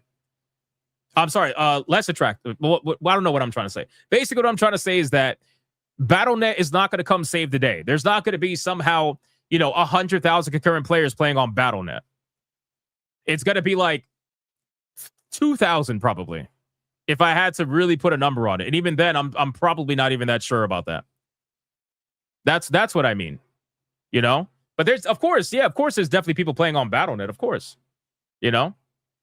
Hypnotic's the last guy to want to debate on games with this, like, try to fight the guy who plays... Bro, what? Did you just compare me to Reacher? Did you just fucking compare me to Reacher? The fucking TDS guy?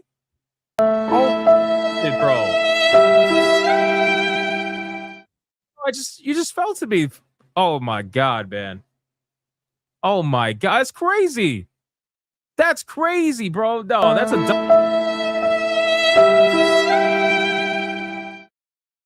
a double violin, bro.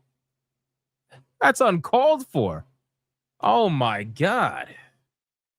Violent says generally if a game isn't on Steam, it's not out. Yeah. That's basically it. Machine says it was a conversation, not a debate. I know it was. Other people are gonna call it debate. I was just conversing. I was having fun. I appreciate the conversation, man. Thank you, bro. Anyway, after getting completely fucking felted and getting called Reacher, you're saying it's crazy, but you're not denying it, bro. If I'm saying it's crazy, that's me saying I deny it. That's insane, man. That's insane. Anyway, all right. Enough with the Xbox conversation. Damn, that hurt my soul, man.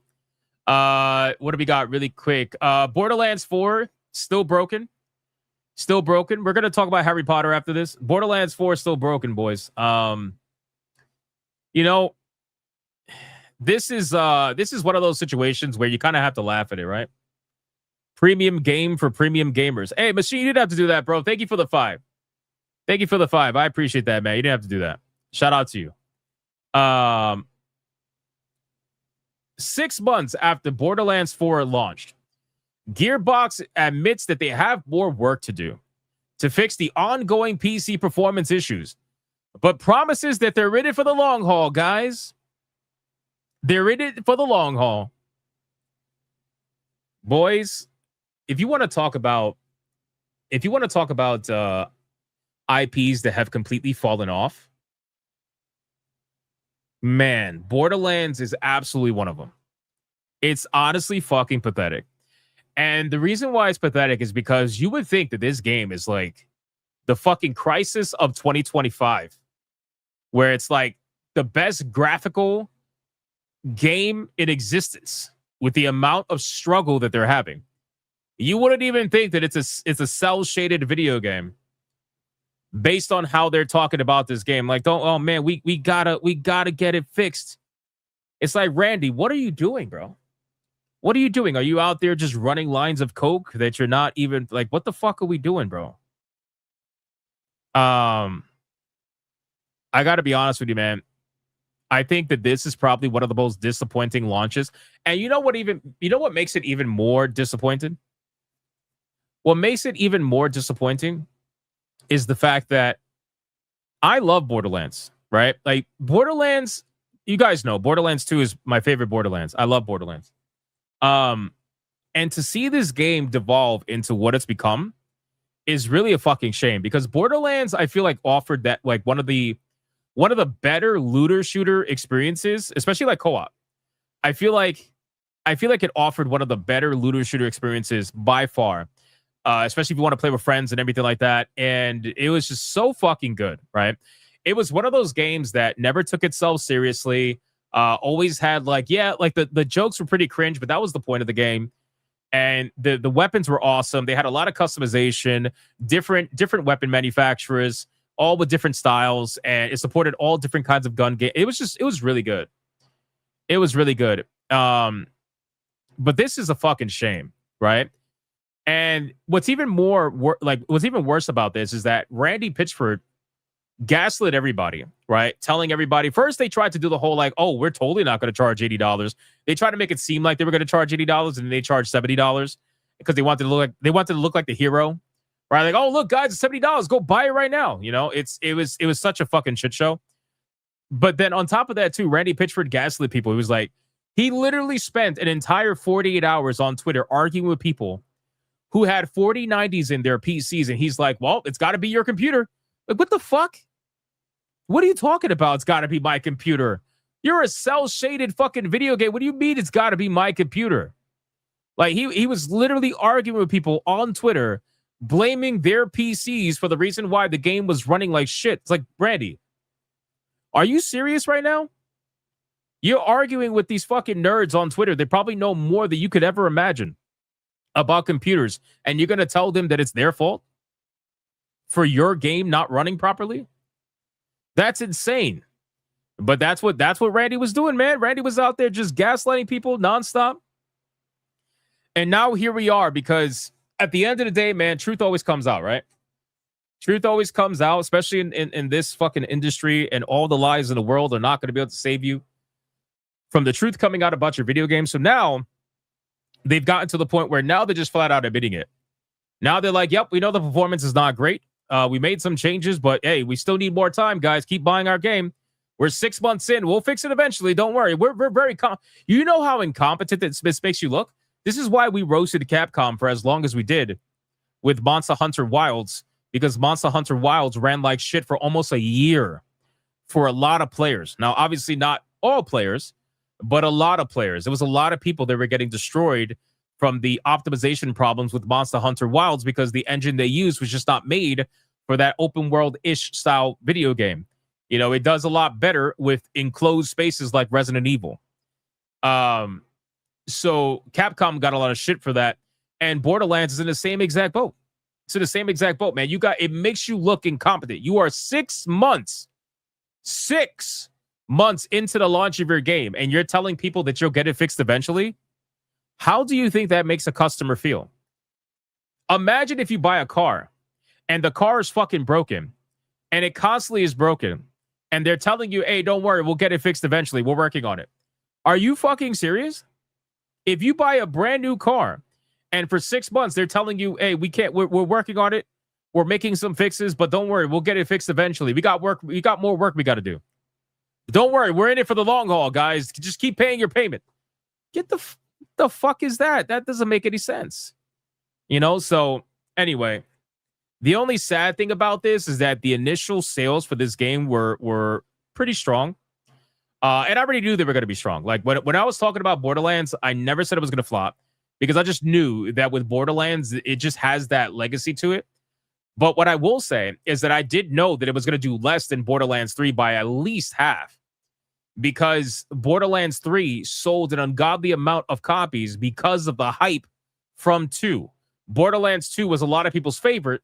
So Borderlands 3, even though it was a shitty game, by the time people found that out, it was too late. They already owned it. And it sold an insane amount of copies from the hype of 2. Borderlands 4 didn't have the hype that, from Borderlands 3 that Borderlands 3 did from 2. So naturally, last I checked, they sold less than half the amount of copies that Borderlands 3 did. So Borderlands is in a downward spiral, and they need to figure shit out quickly, because what's going to happen is if they try to release Borderlands 5 a couple of years from now, it's not going to look good. People are going to keep remembering this shit, and they're going to be more likely to not buy the game day one like they have been for all previous other Borderlands games. So, I don't know. But anyway, I just thought this was a pretty funny story, and it just reminds me of how stupid Randy Pitchford is. Tanya with a 5, squirting everywhere. Tanya said in the chat that she almost donated $500. I don't believe her. Did you mistype or something? Did you mistype that? Thank you, Tanya, for the 5. Kratos with a 5. Borderlands, another 2K game that's always broken, just like WWE. Facts. 100%. 100%. Thank you, Kratos, for the 5. Appreciate that. Denerai with $1. Borderlands 4 runs like shit on consoles too. Premium gaming my ass. Well, that's what exposed them, right? Because first they were blaming PC gamers, right? They were blaming PC gamers, and they were like, this is a premium product for premium gamers. And then the truth came out about consoles, and the excuse went out the window, because now it's like, okay, first you were blaming PC gamers, now you're blaming now you can't blame them because consoles are also struggling. So what are we doing? Anyway, all right, boys, let's get into the main topic of the evening. Guys, we're going to watch the trailer for Harry Potter. Hopefully I don't get copywritten, but we're going to watch the trailer for Harry Potter. All right, here we go, guys. Here we go. In these anti-racism classes, my ass will attempt to penetrate your ass's mind. Thank God you said mine. Should my ass find any memories that reveals your ass to be a racist, we'll be sending your ass to Azkaban prison. You feel me? Now, any questions your ass want to ask? I do have one, actually. How is it that you can evidently pronounce arse correctly, but you're incapable of pronouncing ask, which is basically the same word, but with a curse sound at the end? Another word that is cuz, motherfucker, Protego your ass. Time to set up my 4chan account. I wonder if it still counts as racist if no one's around to hear me say it. Wow, and these don't even list the per capita numbers. Oh, shit. Why is that so accurate, bro? Why is this? Why? He's like, 4chan account. It's like, oh, man, it doesn't even list the per capita numbers. Looking at all the crime statistics. Oh, man.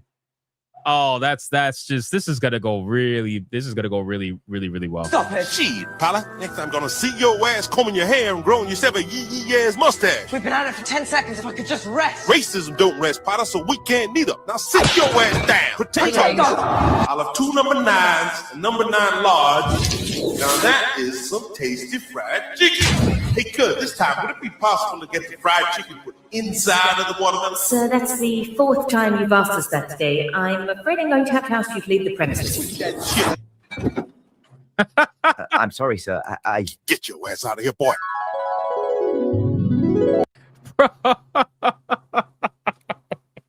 Oh my God, bro. Oh man. The internet is fucking undefeated, bro. The internet is absolutely undefeated. That's crazy, man. I only saw like the first couple of seconds of this and I was like, I'm gonna save this for the stream. I gotta save this for the stream because this shit's crazy. And then he called me the N-word and he left. I'm terribly sorry, Severus. That sounds like quite the ordeal. Damn straight. I'm gonna need some reparations over this shit. Perhaps we can order some fast food to help ameliorate the situation. Ameliorate? I never heard of that spell. I simply mean to cheer you up. Ah, I see. Some burgers, perhaps? Some pizza? Pizza? Why can't a nigga you take me for? Expecto Patron! No, they did not do that. No, I can't. Nope. No.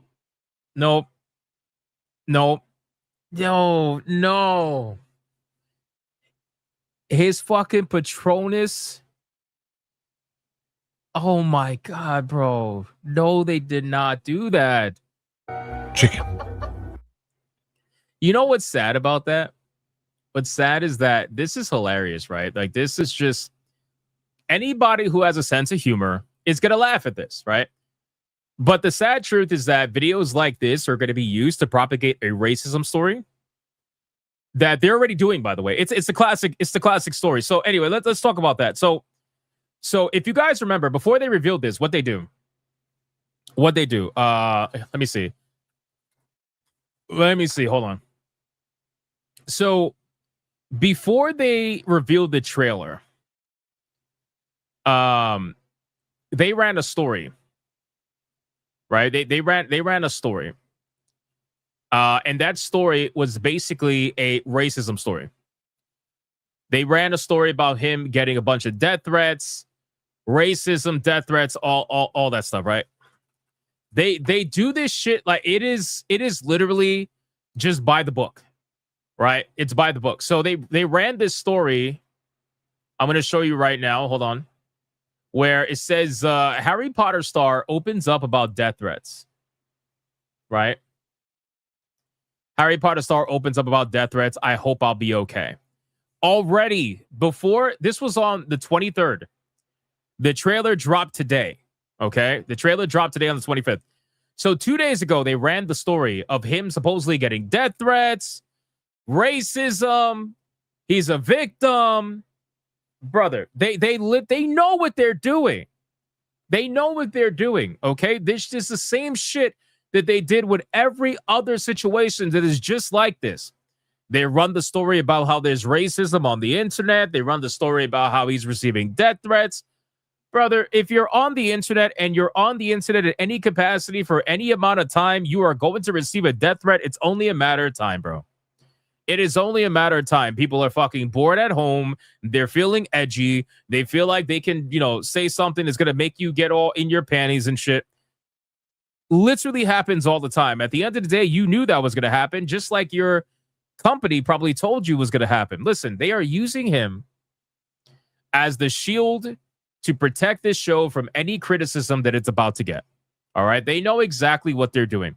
You want to know why they know exactly what they're doing? Because not only is this following the playbook, but if you looked at the trailer, if any of you guys saw the trailer, I'm not going to play the trailer because Blabs got copyright struck, like actually struck on her channel for showing the trailer. So I'm not going to show the trailer. But if you watch the trailer, you'll realize that everything else in the trailer is, for the most part, exactly what it's supposed to be. It's exactly what it's supposed to be, down to the kids, the way they're portrayed. Maybe not the cloaks. Like the cloaks are like purple-ish or something. But anyway, like for the most part, it's pretty much what it should be, right? Especially for the Sorcerer's Stone. And then out of nowhere, when you're watching that trailer, you're like, oh, okay, this looks kind of like what I thought it was going to look like. Okay, all right, that's fine. Out of nowhere, while you're watching that trailer, you just get smacked with this. You know what? Let me make it bigger. Let me make it bigger so that you can really so we can just really drive this point home. You just really drive this point home, okay? Holy shit. Bro, they even gave him dreads. They even gave him dreads, right? Now, this particular shot is not in the trailer. In the trailer, you actually see him with a wand going down the hallway, right? The reason why I'm using this shot is because it helps show him better. But they gave him dreads, right? And it shows me that you can tell exactly where their minds were, because not only did they race swap Snape, but they purposely made sure to give him dreads when the main actor, to my knowledge, doesn't even have dreads. He has very, very short hair. He doesn't even have dreads. So they purposely chose to put dreads on him because they wanted to be racially accurate in the casting. That's what they want. Like, you could already tell some fucking white liberal over there at the Harry Potter TV show was like, hey, if we got a black actor, he has to have dreads, right? Snape has hair, and we can't have Snape be bald, so we got to give him dreads. And I'm just mind blown. Maybe he grew dreads. I don't know. Last time I saw him, his hair was short. Let me see. Let me look him up really quick. Papa, what's his name? Papa what? Esadu? I can't even spell this last name, bro. Yeah, so last I checked, he looks like this. And maybe I'm wrong. Maybe he grew dreads. I have no idea. But last I checked, he looks like this, right? So who knows? All I know is at the end of the day, you can tell where the thought process was in the casting of this character, right? So it is in my belief that if you look at the casting of every other character in the Harry Potter TV show, you can see that this is 100%, for the most part, fairly accurate when it comes to casting. They portray all the other characters very well. Very, very, very well. Right? But then it seems like they just became retarded when it came to casting Snape. Which is something we talked about before many times when we were initially talking about this show. Again, this show, I'm gonna show you the screenshot. I'm gonna show you the screenshot of him. Oh my God, no! Who made this? Oh my God, who made this?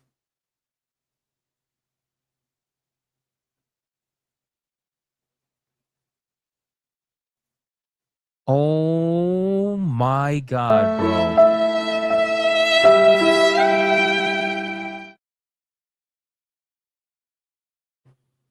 Oh, but yo, that is fucking dark, bro. I am at a loss. I don't mean that for his skin color. All right.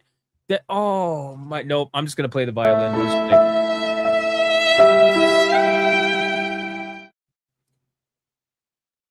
Bro,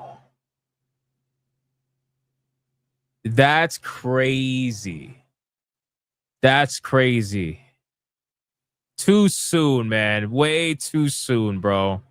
Way too soon. Oh man. Man. Oh, that's why you don't scroll Twitter, man. You don't scroll Twitter because holy shit, that's fucking insane, man. That's insane. By the way, speaking of insane, you want to see insane? I'm going to show you exactly how insane this is. You want to know how much of an eyesore this is? So I had an argument. With Atreus, right? Because Atreus is like super normie. And Atreus thinks the show looks good. And he says that, you know, the Black Snape thing, even though like it stands out, like overall the trailer looked good to him, right? And I was like, listen, it's not about whether the trailer looks good or not, because we already saw from the casting that they could make a good show. We already saw that, right? We saw that in all the other casting. But then the moment they got to Snape, they were just like, yeah, we're retarded. We're retarded, right? So I told them, I'm like, listen, TV shows have a suspension of disbelief, especially when it's something that is so iconic like Snape. And so then he brought up, what did he bring up? He brought up House of the Dragon, where people were complaining about race swapping the Valerians, right? In House of the Dragon. And how they were complaining about it, and then the show ended up being good, so then people just forgot about it. But for me, I don't view that as the same. And the reason why I don't view that as the same is because we're not even talking about the same level of recognition, nor even the same level of popularity. As much as House of the Dragon was popular, and as much as Game of Thrones is popular, it doesn't even hold a candle to Harry Potter. It doesn't even hold a candle to Harry Potter, okay? In terms of popularity, in terms of an overall, what do you call it? Like global name, it's not even close, right? Like both of them are popular, don't get me wrong. But Harry Potter is infinitely more popular. And not only that, Severus Snape, especially Alan Rickman's portrayal of Severus Snape, is way more iconic. It is way more known. If you were to go to a random person on the street and you would ask them who the Valerians are, do you think they're going to be able to tell you? Probably not. If you go to a random person and you show them a picture of Snape and you say, who is this person? They will probably be able to tell you that's Severus Snape. Maybe not Severus. They will probably just say Snape or something like that. It's a completely different level of recognition. Now, the thing is with the Valerians, yes, it was based off a book, but there was not a legacy behind that in film or media before that, right? It was just the books. Nobody really had a visual, iconic, recognizable performance for the Valerians prior to that. When it comes to Harry Potter, we're talking about a fucking entire movie series that everybody grew up on. Everybody grew up on this. So people naturally, when they think of Snape, they're going to envision Alan Rickman's Snape. And the reason why they're going to envision his Snape is because he did everything possible, and the directors did everything possible to ensure they portrayed Snape as close to the books as possible. That's what they tried to do. You think Alan Rickman just naturally just fucking made Snape what it? No. Alan Rickman was able to make Snape what it was because he looked like Snape. He looked like Snape's description in the books, almost to a T, down to his sallow skin and all that stuff. His drip, his nose and everything like all of that. If you look at the drawings for Snape, and if you look at what J.K. Rowling drew for Snape when she was initially coming up with the story, it looks like Rickman. Right? So that's why he was able to pull it off. On top of the fact that he's an awesome actor, right? But whatever, anyway. So all that stuff combined, This is not even the same level. And so, like, I don't think he was understanding that. So then I tried to say, okay. You want to know the level of eyesore a Black Snape is? Because it is that, like, how do I explain it? It is that jarring, right? What you should have did was you should have made a whole new character for this TV show, which you've done in the past. I don't understand why you didn't do that now. Make a whole new character, a Black character that you can make, and he can have an influence on Harry Potter in the show, whatever. You could have did something like that. Right? But they didn't do that. They wanted to co-opt Snape because they knew that Snape was the most iconic character in the series. At least from a film perspective, he's probably one of the most iconic characters. Everybody knows him. Right? So I ended up saying, okay, fine. You want to know what it will look? You want to know what this is equivalent to? I was like, let me explain to you without words. Let me explain to you how jarring this actually is. And I needed to find something that was equivalent in jarring nature so that Atreus could understand. And so I did exactly that. This is the same thing.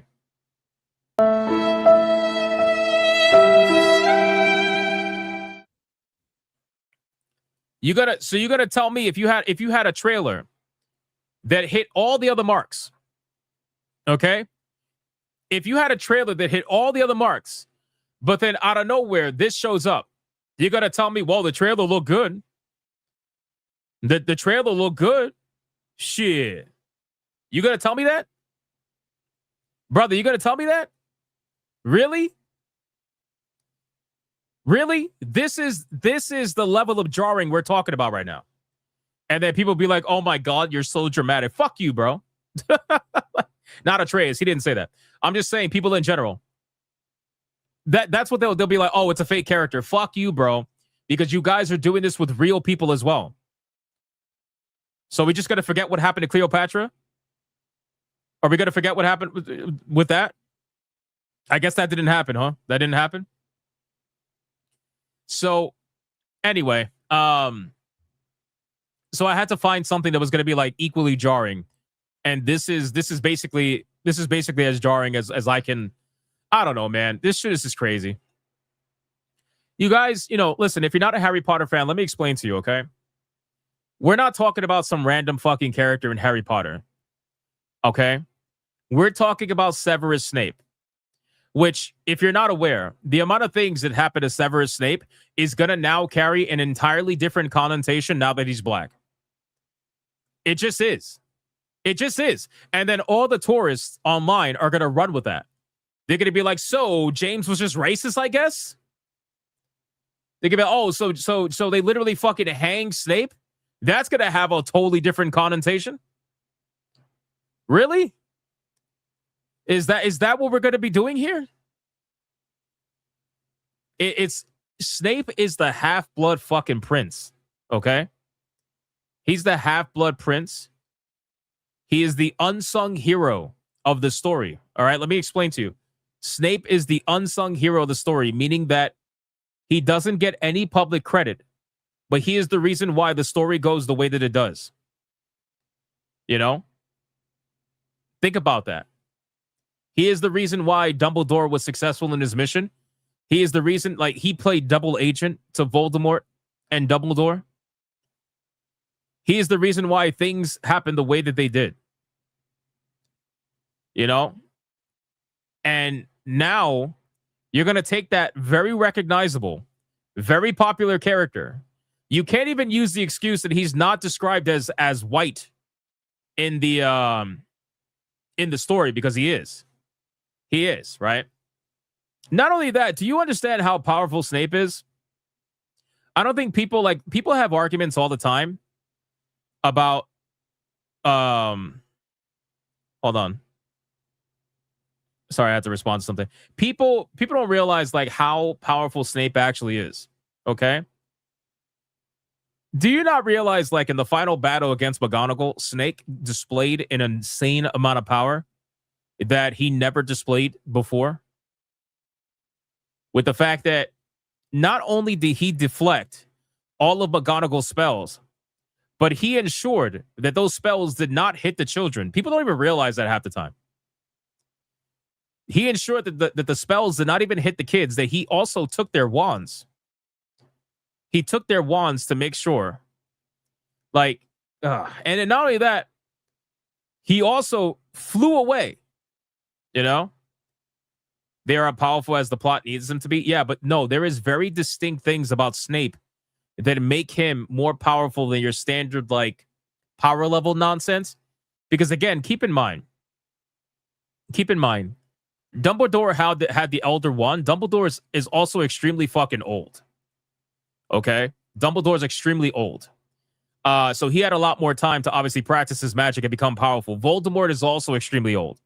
So he also has enough time to practice his magic in the dark arts, which naturally makes you more powerful and all that shit. So those two are in a league of their own. But Snape was able to do something that only Voldemort has ever shown to be able to do, and that was to fly unassisted, which is very hard to do in the wizarding world. At least that's the way she built it up anyway. The fact that people don't even realize the fact that he flew away after the battle with McGonagall, that was huge. Because only Voldemort was ever able to do that before. You know? But in any case, why is it got to be the dark arts? What you trying to say? You see what I'm saying? Do you see what I'm saying? People are saying, when did Snape get hung? He got hung upside down. Not like actually hung like by a noose. I'm not talking about like a noose. I'm just saying like he got hung upside down by James and Sirius, I believe. He hung them upside down. He hung Snape upside down. It's gonna take a whole different connotation now.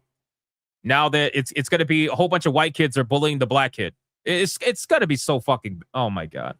Anyway, what do you mean, you people? Oh, come on.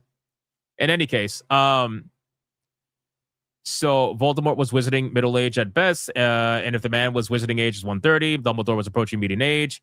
Yeah. I mean, listen, but again, Snape, I forgot how old he was, but he was like in his 30s when he died. I think Snape was like 30. What was he? 37 or some shit like that when he died. The guy was making his own fucking spells, powerful spells on top of that too, which you discover in the Half-Blood Prince. He's also capable of doing certain magic that even some of the most powerful wizards can't do. Just the things that he was able to do. And he, not only that, he was able to protect his mind from Voldemort, which was nigh impossible. It was almost impossible to do that, because otherwise Voldemort would discover that not only is Snape a double agent, but he also has love for Lily, obviously, which is going to be a major problem. So he was able to protect his mind from Voldemort, which is fucking almost impossible to do. Anyway, it's crazy, man. It's crazy to take a character like Snape and say nobody's gonna notice. That's all I'm trying to say. Right? Like if you took a random kid in the class that almost nobody remembers and you race swap them, nobody would care. Right? It was already jarring when they race swapped Hermione in the play. If you guys don't know, Hermione's black in the Cursed Child, right? They race swapped her. People complained about that, right? But to race swap Snape, somebody who's described in such a way, is crazy. It literally takes the entire description of the character and throws it out the window. It just completely throws it out the window. So that tells me that everybody, like they want, exactly, Tiger King. That tells me that everybody wanted you to notice. They knew that you were going to notice. They knew you were going to complain about it, and they were hoping you were going to complain about it. Because truth be told, they want to go on everybody's YouTube channels. They want the promotion. They want that conversation. It doesn't usually work out in their best interest, but it tends to work out good enough with major IPs. They carry enough of a fan base that people are going to watch it just because it's the new thing with Harry Potter and they're curious. Because here's what's going to happen. The Harry Potter TV show is not going to flop. Not the first season. At least not in the beginning. The Harry Potter TV show is going to have insane viewership in the first season for the first couple of episodes. until people get their fix over seeing Black Snape for the first time. Then once they get their fix and realize, oh, it's as bad as I thought, then it's going to start to taper off. You know what that happened with? That's exactly what happened with Rings of Power. Rings of Power had insane numbers for the first 2 episodes, and then people realized how bad it actually was. Their curiosity was satiated, and now look at that show. That show is fucking trash, bro. Nobody talks about it. Nobody watches it. Nobody talks about it. It's got garbage viewership. Garbage. Absolute garbage. So the same thing is going to happen with this TV show. It's going to have record viewership in the beginning. Everybody and their mother is going to be talking about it. And the moment their curiosity gets satiated, it's going to completely fucking tank. It just is. It just is. Now, it's probably not going to tank as bad as Rings of Power because I think the fan base for Rings of Power and Harry Potter are very different, right? Harry Potter has a major liberal fan base, so they're going to be celebrating this as some sort of like victory. Although that shouldn't be happening because according to their ideology, they should not be watching this show because that means they're going to be supporting J.K. Rowling. So I don't know, man. The liberals got me confused. Like they're going to be celebrating Black Snape, but then are they going to watch the show? Because I thought if you watch the show, that means that you're supporting transphobia. I have no idea.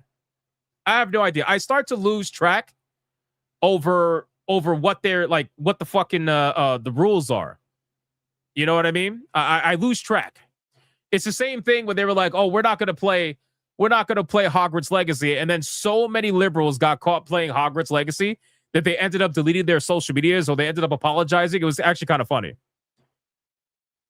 Some trans are already speaking out. Yeah, I mean, again, it's going to be very, very interesting to see how this goes because if they don't have their liberal fan base watching this show, then I don't know why they went with a Black Snape. Right? You would go with a Black Snape in order to appease the liberal side of your fan base, which there is a liberal side to Harry Potter. There absolutely is. But that side has already boycotted you because you're working with J.K. Rowling and she's signing off on all this. So they're naturally saying they're not going to want to support you, whether they do or they don't. I don't know. They're not exactly very consistent with their beliefs, but at the end of the day, it's just, I don't know. It's very interesting. It's a very weird situation to be in ultimately. So.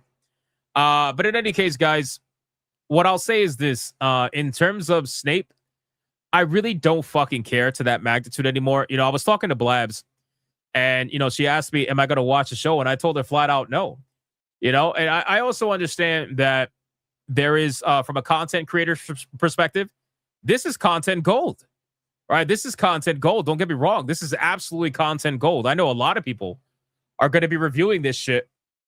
And we're talking about like record level views that are gonna happen from this TV show.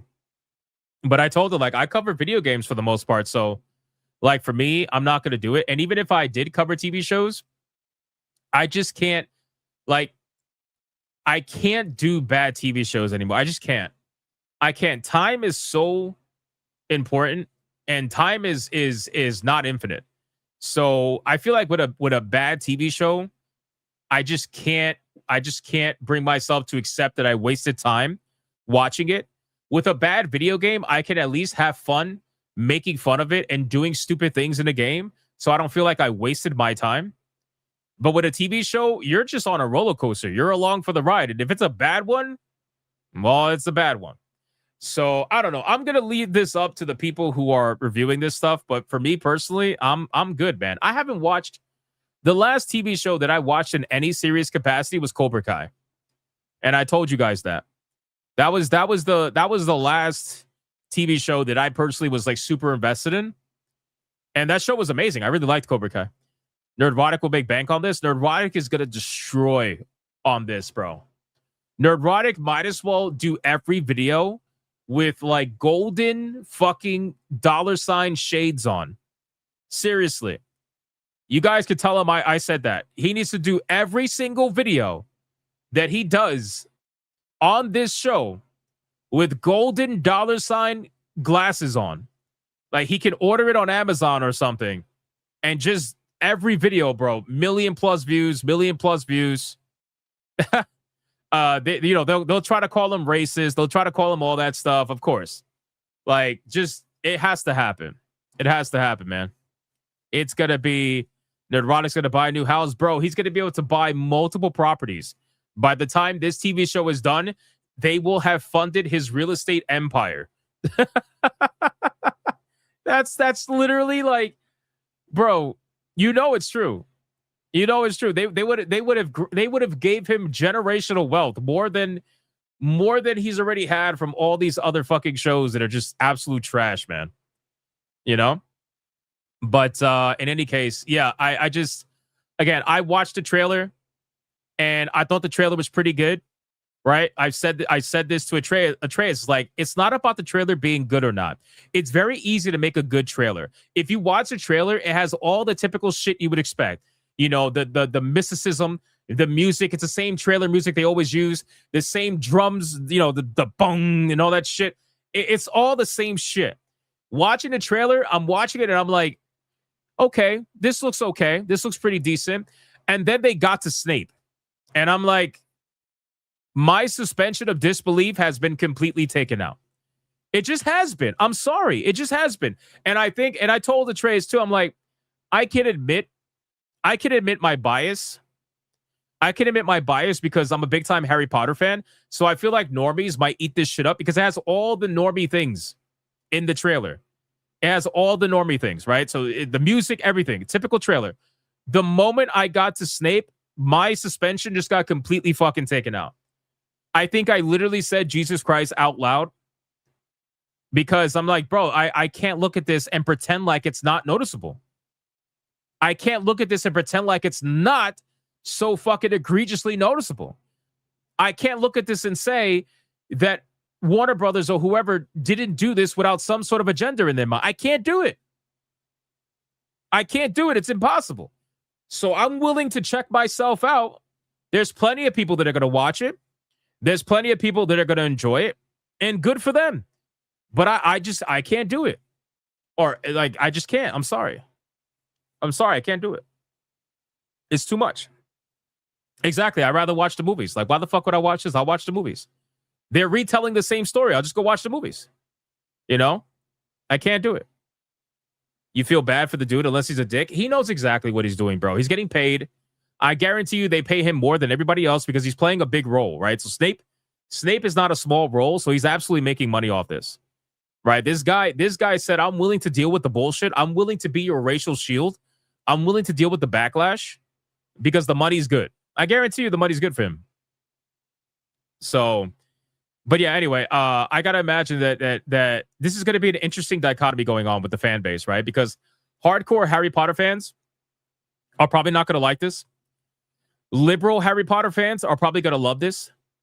But liberal Harry Potter fans are also supposed to be boycotting the show because of J.K. Rowling. So they can't love this. And then your other fans, your normies, I don't know. I guess I'll leave it up to 50-50. You know? I don't know. Like, if you want to bring politics into this, like right-wing fans, like what the fuck is a right-wing Harry Potter fan? I don't even know. I'm just going to say everybody else. Everybody else is going to just be like, I think they're going to have the same thing happen to them. I think they're going to be watching this TV show, expected to go down nostalgia lane, right? Nostalgia memory lane. I think they're going to expect that. And then the moment Black Snape shows up, that nostalgia is going to get pissed on. It's going to get flat out pissed on. And most normies are going to be like, isn't he supposed to be white? You know what I'm saying? Like, even a normie who's not a major Harry Potter fan is going to see Snape and they're going to be like, isn't he supposed to be white? Like, what is going on here? I'm a little confused here, you know? And then guess what? You get taken out of the TV show. Guess what? Now you're thinking about everything else except for the Wizarding World. You're thinking about, did they do this for politics? Did they like, what is this? Like, what's going on here? Why is he not white? What's happening here? You know? So, I don't know. But again, the discourse around this TV show is going to be extremely fucking disingenuous. You're going to have all these people pretending like it's not a big deal. Like they always do. This is why I don't talk TV shows anymore. I think it's faker than the conversations around video games, where you have people that are out there that are being so disingenuous about it, and they'll be like, why is it such a big deal? You guys are so racist. Why is this such a big deal? It shouldn't matter. He's a fake character. It's the same fucking talking points all the time. every single time. Same talking points. And they know it's bullshit, but it doesn't matter. It doesn't matter. So, in any case, that's it for the Harry Potter's situation. If it's not a big deal, why change it? Bro, I was asking that question for years, and I never got an answer. And then when I did get an answer, it was something about representation. And we all know that's bullshit. It's like, if you want representation so bad, guys, they already did a black Hogwarts. Okay? They already did a black Harry Potter. Okay? It was called the Magical Society. You already know the rest of it. They already did that. And guess what? It flopped. It flopped. Because if you're not co-opting the story that people actually care about, nobody's going to give a fuck about your identity politics. Which is why they do it with IPs that people care about, because they know that otherwise this identity politic bullshit is not going to happen. It's not going to happen. Nobody's going to care. The movie's going to fucking flop. The TV show's going to flop. Nobody's going to care. So they have to use the clout from something like Harry Potter in order to then push that, because they know that the clout from Harry Potter is going to carry the show, even if they put that bullshit in there. And then the best part about this is that you know what's going to happen. You're going to have all the journalist outlets. You know what they're going to do, right? They're going to claim that Black Snape is proof that wokeness sells. You know that, right? You know that. That's what they're going to do. They're going to utilize this TV show as proof that wokeness is not dead, or wokeness sells, or that people love this shit and all that stuff. They're going to do that. Meanwhile, what's selling is Harry Potter. It's not Black Snape. Yeah, exactly. Like Baldur's Gate 3. It's the same thing. They're fucking parasites. They're gonna take something that was already pre-established, that was gonna sell no matter what, because the clout from that franchise is massive. And then they're gonna be like, yep, look, wokeness sells. Wokeness sells. You know, that's what they're gonna do. They do it all the time. This playbook is so fucking boring because it's literally the same thing. Now they gotta know they're wrong. I don't know. We'll see. We'll see. The rest of the casting is pretty good. Exactly. That makes it more egregious. That makes it more egregious because it shows me that you actually are capable of casting properly. But then when it got to one iconic character, for some reason, you just said, nope. You just like, nope. You suddenly went blind? Did you go blind with Snape? You know, everybody else looks good. You went blind with Snape. It's like, all right, I guess. It's crazy, bro. Anyway, like I said, I have plenty of books. I have all the Harry Potter books in multiple different formats. I was talking on Griffcast about I have 2 different Harry Potter movie collections in 4K. I have Harry Potter 4K standard set, which is what I use to watch the movies. And then I have this really cool collector's edition. Let me see if I can show you guys. Hold on. Harry Potter 4K movie train collector's set. This shit is worth good money now. I haven't opened it. Hold on. I wasn't expecting it to be worth as much money as it is now. Is this it? This is it, yeah. Yeah, this is it. So there's so I have 2 sets. I have the standard set for watching the movies, and then I have this set. So this set right here is so sick. I haven't opened it. It's still fucking it's still wrapped in everything. But this is the Hogwarts Express collector set for the movies. It has like over 20 some odd DVDs in it. Where it is inside of the train. Inside of the Hogwarts train has all the movies in it in different formats and shit. It's got regular DVD, it's got 4K, it's got extras, it's got all the behind the scenes, it's got all that shit. It's like an entire set. I paid like $200 something for this. They don't make it anymore. I think it's worth like $600 something now, or something like that. The last I checked on eBay, it was up there. It was up there. I haven't looked recently. I mean, I can look right now out of curiosity. Let me see. Harry Potter movie Hogwarts Train box set. I don't know if that's the right way to look it up.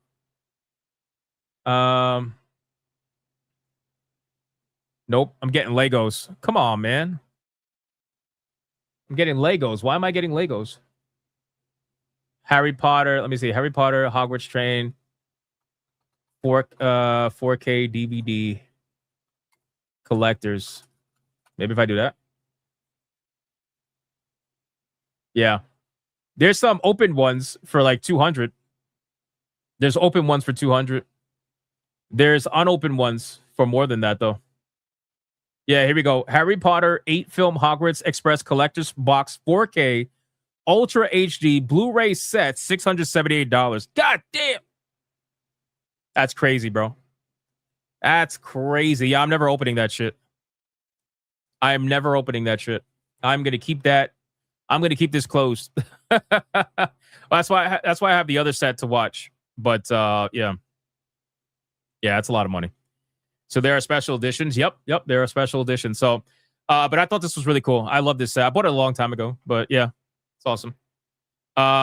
Keep it sealed. Yeah, I'm gonna keep it sealed. All right, let's catch up on Supers, man. Where are we at? We got shit. Where are we at? War Wizard 199. This shit looks good as fuck, kid. No, it doesn't. Stop lying. Stop lying. No, it doesn't. A kicking dad on Twitter too. Tiny Tina's assault on Dragon Keep was the shit. Was it really? Did you like Tiny Tina's? I don't know. Alucard with a 5. After a friend of mine, 10 years of marriage, he finally found out his wife's G-spot. Turns out it was in her mother the whole time. Oh, my God. Holy shit. Oh, my God. That's insane. That's insane. Odin Dark with a 5. If this Harry Potter who fails, they can blame the fans for being racist. It's Hollywood's speciality, after all. It sure is, man. It sure is. Trey Bear called it with a 5. Snape goes from I can't breathe to you can't breathe. That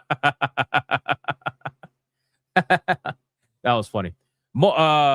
Odin Dark with a 2 says Snow Black and the 7 motherfucking snakes. Facts. Moist flips Shazam with a 5. Why you mad that a bunch of wizards gonna hang a black man? Does that mean the South used to be full of magicians? Pretty much. Frost Puma with a 50. Can't wait for the cope of the for Black Snake. Yeah, it's gonna be a lot of them. Adair Soto with a 20. Like for perfect example, the new trailer looks good. Star Wars came out, movie episode 7. Everyone is so excited, but then when people watched it, they lost expectation. And episode 8 came out in the new Marvel universe. Yeah, so actually Star Wars is a perfect example of this. Because when episode 7 was announced and showcased, everybody was hyped, right? And they're like just excited to experience new Star Wars.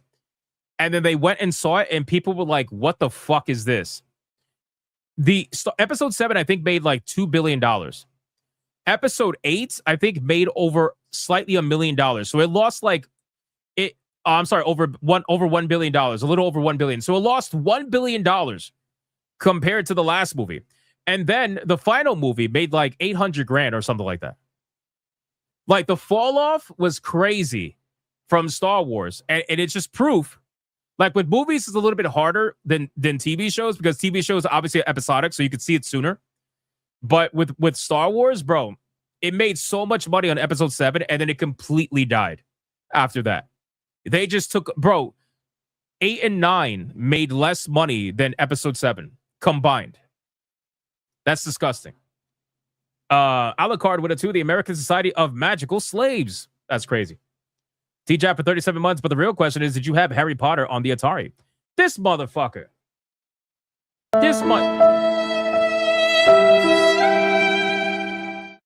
Taking you out of the intro. And I'm replacing you with an Atari cartridge. Okay? The Atari cartridge is going to be beating up the journalists, not you anymore. All right? I'm removing your ripped forearms. You bastard. Taffy with 6 months says Black Snape drone. Sounds about right. I'm the king of games for it too. Thank you so much. And another 2, you heard Stephen Colbert's writing a new Lord of the Rings script. I didn't even bother covering that today, bro. I'm like, I already got one stupid fucking retarded TV show that I'm gonna cover when I normally don't even cover that anymore. And I'm like, I'm not gonna do both at the same time. I can't. I'm sorry. I can't cover both those situations. I'm sorry. I can't do it. Can't do it, man. Can't do it. Can't do it. But I appreciate that, man. Shout out to you. Where are we at? Rumble, what do we got, man? What are you doing, Rumble? Are you asleep? Tiger King with $1 have the perfect solution. Life at gulags for decision makers works every time. Makes sense. Makes sense. Denarai with $1. Scotland is still one of the most white countries in Europe. Around 97% white. Even accounting for diversity in foreign students at Hogwarts, it feels overrepresented, especially in the game. Yeah, I mean, again, it's one of those situations where they'll gaslight you and say, why does it matter? But then real life never actually reflects that. And then they'll say they're doing it for representation, which means they're doing it because of real life. So that throws out all this, well, it's make-believe bullshit out the window, because once you do it for real life representation, then at this point, you should use real life statistics to back up your real life representation. And if you're 50% represented in a place that is 2% represented otherwise, well, then that's a little bit weird. You know what I mean? Like like, how are you going to sit there and gaslight people for realizing or recognizing that things look a little bit off? Things look a little bit weird, you know? But in any case, that's just, I guess that's how it goes. That's how it goes. And again, there is nothing wrong with making new characters. Like, if you wanted to make a new character for representation's sake in Harry Potter for the TV show, I would not give a fuck. I would not give a fuck. As long as you don't fuck with the story and mess it up in any capacity, I don't care. Go have fun. Go do your little, make-believe representation, all that shit. Do what you got to do. But you're literally swapping one of the most, if not the most iconic character in the story, and then gaslighting people and saying, well, what are you talking about? Why is it a big deal? It's like, come on, man. Who are you trying to fool? Alucard with a 5, don't be a wizard in society while waving your wand in Hogwarts. True. It's not a good idea. All right. We're fully caught up everywhere, guys. Thank you so much for the insane support today. I appreciate it. I did not, because I am a little bit stupid, right? I'm a little bit stupid. I did not set up the gaming stream beforehand. We are definitely going to be playing some more Crimson Desert. So what I'm going to have to do here is I'm going to have to talk to you and set up the gaming stream and totally make it seem like I'm not doing that. Because, clearly I did not, I'm not doing that right now. I'm not currently making a thumbnail with the number 7 on it and downloading it so that I can then go into OBS and quickly make the stream so I could then make it public for everybody to go join. Definitely not doing that right now. Definitely not doing that. That is not happening whatsoever. But what I will say is, guys, Crimson Desert's awesome. We're having a good time playing that game. I would definitely come hang out with us, because the new TTS system that I'm going to be testing, I'm testing over there. Hold on, I need to call everybody Taurus. Give me a second. Taurus absolutely hate this game. I notice when I use the word Taurus in the title, people click it more, because I think I get a lot of angry clicks. I'm pretty sure that's what happens. So now I'm just doing it all the time because I think it's funny. I will say that the new TTS system is available over on Griffcast. So if you want to experiment with that, have fun with that, by all means, come over and do so, because a lot of people have been doing that. It's been a good time. But no, even if you don't want to super chat, just come hang out, man. The story's getting pretty good so far. And the shit we're discovering in that game is insane. It's insane. But thank you guys for the support today. I appreciate everybody who liked to stream everything. If you're not going to hang out with us for the Waifu Battle, then go check out the stream for the gaming stream. If you're not going to hang out there, then I appreciate you. Go watch whoever the fuck you want to watch. I appreciate you hanging out with us while you did. I'm going to check gifted games. I think we got gifted games, so I'm going to check really quick. I'm just totally not setting up the stream right now. So don't mind me as I totally not multitask, because I totally didn't make the stream go public right now because it was available the entire time. I don't know what you guys are talking about. Here's the link for the game stream. I'm posting it right now in both chats. Here you go. Here you go. On YouTube and on Rumble. The game stream was live the entire time. I have no idea what you guys are talking about. You guys are like, hey, Why are you trying to do this live? What's wrong with you? I have no idea what you're talking about. Can you stop lying?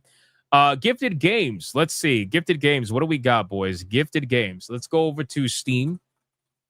And I knew I heard some notifications. Oh, two gifted games. What do we got, man? Let's check it out. No Hearts Left. The absolute legend. Look at this guy, man. No Hearts Left. But the reason why I have not super chat, Google is asking for ID. I know Google is already collecting my data, and they know I am an adult.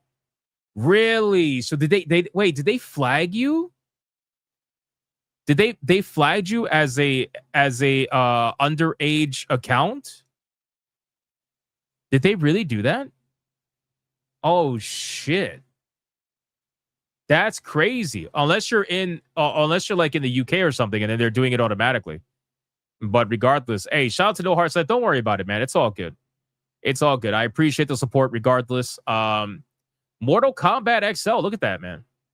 Mortal Kombat XL. Thank you, brother. I appreciate that. And then we also got the fuck is this? Moist Nautic to Bad Bunny Nautic. To get you mad, you are so old that you play Hot Wheels Turbo Racing.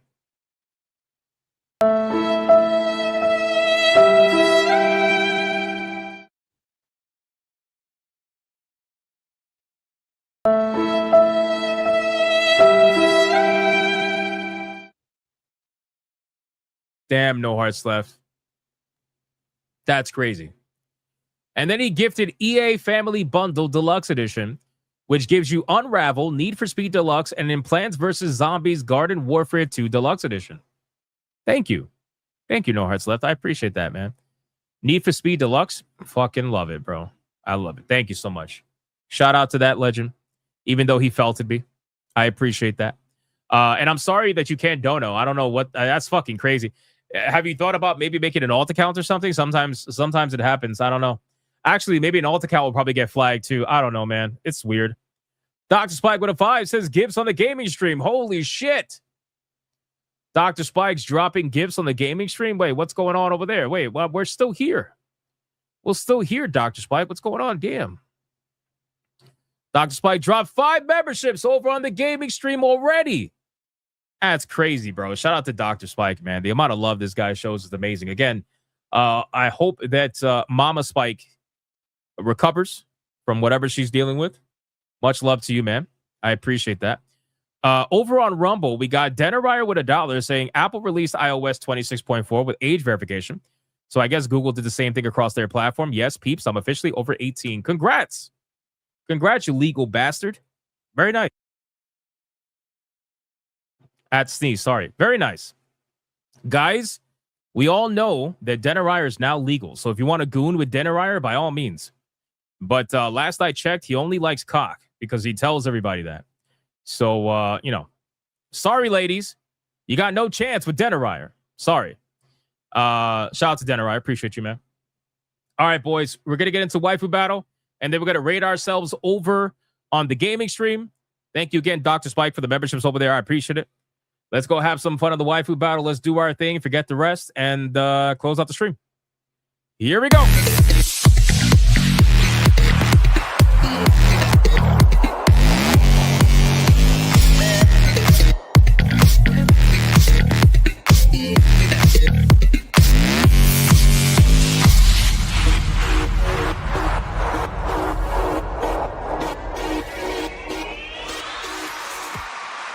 All right, boys. The Waifu Battle is here. Now, if you guys missed the last Waifu Battle, we did, in fact, crown a brand new Waifu Battle champion. And that is none other than the one and the only legendary Common America. Ladies and gentlemen, that's right. That's right. Before we bring out the challenger, we're going to go over the rules of engagement, so listen and pay attention. Rule number 1, all super chats during the Waifu Battle can and will count towards a particular waifu.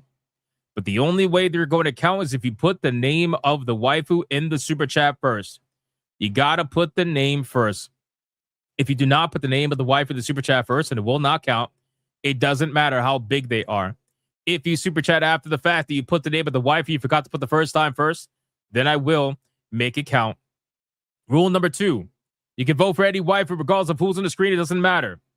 You can vote for the champion, who is Common America, or you can vote for the challenger, who you're about to find out. It doesn't matter who's on screen at the time. Last but not least, after the second waifu comes off screen, I'm going to do a 30-second countdown. After that 30-second countdown, no more super chats are going to count. It doesn't matter how big they are. The last super chat that shows up on my screen is going to be the one that counts. So please, if you're going to vote, vote early and vote hard, ladies and gentlemen. Do we understand the rules? Clearly, Dr. Spike does not understand the rules, man, with the 2 for Hinata saying no rules. Why am I not surprised? All right, boys, listen. Common America's a pretty legendary waifu, man. People really like her. People really, really like her. And I had to bring out somebody that people also really like. Somebody who I feel like can go up against Common America. So let's bring her out and see if she's able to take the belt away from Common America tonight.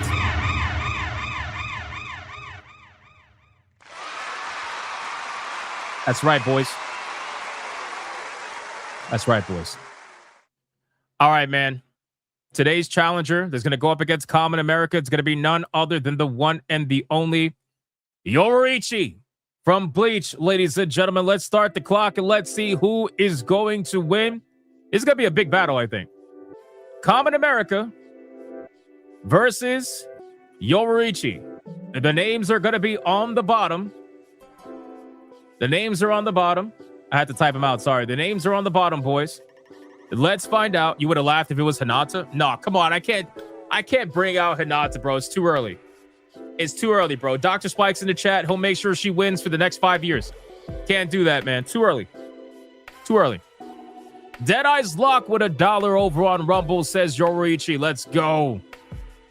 Let's go. Let's fucking go. Shout out. Shout out to Deadeye's Lock. Thank you, man. I appreciate that.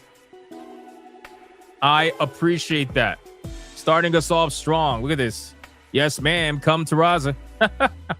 Setsuna Shadow over on Rumble with $1 says Lady Loki because fuck the rules. Come on, Setsuna. Come on, man. What are we doing? What are we doing? We got Midnight Mike with a 10 over on Rumble as well for Common America. Shout out. Thank you so much, Midnight Mike. I appreciate that. Common America got put in the lead now. That is legendary. Then we got Mystic Vegeta with a 2 for Yoruichi. Thank you, Mystic Vegeta. I appreciate that. Even Dr. Spike for the 10 is voting for Yoruichi. Shout out to Dr. Spike. I appreciate that. Then we got Mr. Melancholy with a 2. Yoruichi, lovely and got the goods. She definitely has the goods for sure. Dietrich Koenig with a 5 for Rumble. Yoruichi, also, you will find Yu-Gi-Oh! Season 0 on YouTube. Has its own playlist if everyone's interested. I will definitely check that out for sure. I'm interested in that. Dr. Spike with the anime betrayal. Wait a second. Wait a second. What the fuck is this? What the fuck is this anime betrayal, bro? What the fuck is this, man? That's crazy. Thank you, Dr. Spike. And then Alucard with a 2 says Common America. I'm always Common America first. I see that. Dr. Spike for the 5 says Hinata or Nada. Keep telling you, man. Good thing I didn't put Hinata in the waifu battle, bro. Shout out to Dr. Spike. I appreciate that. Sonya spamming the Dr. Spike emojis in the chat. Deidre Koenig gifting a membership over on Rumble. Thank you. I appreciate that. He's fighting himself. Yeah, Dr. Spike is fighting himself. He's so powerful that he has to fight himself. Isn't that insane? Raza with a $20 banger on Rumble for Yoruichi. Look at that. That's a beautiful thing. That's a beautiful thing. Shout out to Raza. Thank you so much for the $20 banger. I appreciate that. I appreciate that. That is legendary. Look at that. We got Alucard with a 2. Common America. America is common for Cuba. That makes sense. Thank you, Alucard. I appreciate that, man. Shout out to Alucard. That is insane. And then we got Midnight Mike countering Raza. Uh-oh. We got a civil war going on in Rumble right now. Midnight Mike with a $20 banger a $20 banger for Common America, countering Raza's donation directly. That's insane. Holy shit, boys. Holy shit. And then War Wizard with a 1999 says, Yoriichi, fuck your Western com. Shit, you found the loophole. But still, my money goes to Flash Goddess Cat Girl Supremacy. That makes sense, man. That makes sense. Shout out to War Wizard. Your cat girl's coming off the screen. Boys, we're going to bring out the current Waifu Battle champion in all her glory. None other than Common America, boys. Let's start the clock and let's see who is going to win. Is it going to be Common America or is it going to be Yoriichi? Let's find out. BioT Wolf with a 2 says Common America for the girl next door. Let's fucking go, boys. Let's go. Let's go. Let's make it happen. Common America, look at those boobs. We're going to make it happen, boys. We're going to make it happen. Let's go. Let's make it happen. I thought for sure BioT Wolf would vote for Yoriichi. I'm not going to lie. I'm a little bit confused by that. Perhaps I'm wrong, though. Perhaps I'm wrong, though. I don't know. We'll see.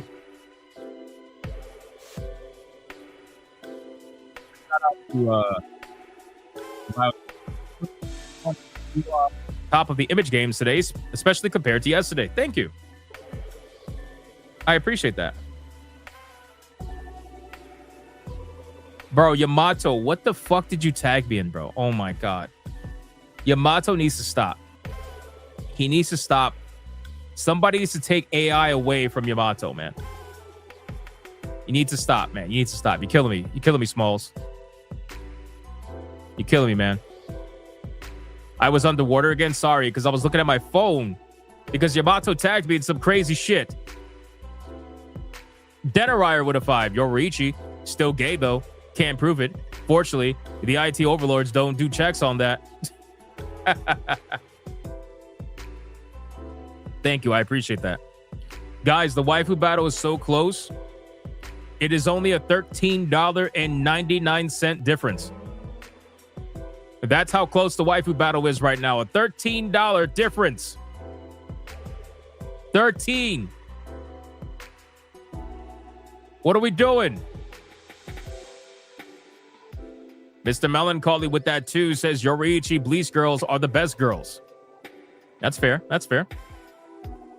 Midnight Mike with a 5 says Common America. You should check out the rest of the Common Corp. They would all be great for the waifu battle. I guess I could do that. Alucard with a 5. Fun fact, did you know the artist first Common America also illustrated for the My Hero Academia manga? I could see the connection. The art style is very, very similar, so I can see the connection for sure. Thank you, Alucard, for the 5. I appreciate that, brother. This is way too close for my liking. This is going to go either way, and I don't know which way it's going to go. I don't know which way it's going to go.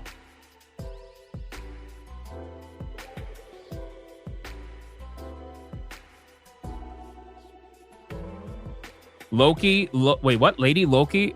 Come on, Setsuna.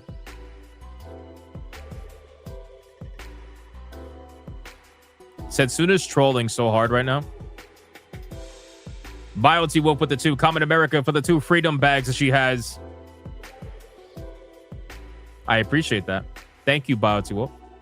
Setsuna says that the chair shots are coming. I can feel it. I don't know about that. I mean, Dr. Spike is practically fighting himself. Trey is nowhere to be found. Trey is quiet. Trey shows up whatever the fuck he wants. We got GDR with a 5. Mount Lady for the win. That is Mount Lady, right? No. It's Common America, man.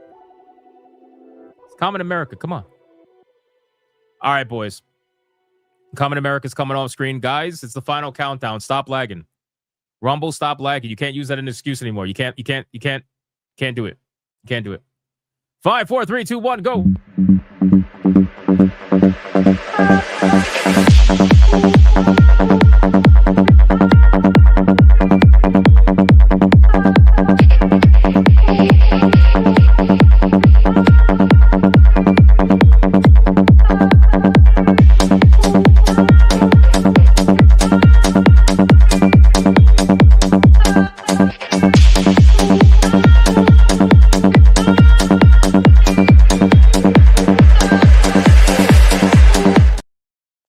Waiting for lag, waiting for lag, waiting for lag, waiting for lag, and that is it. Waifu Battle Belt is mine!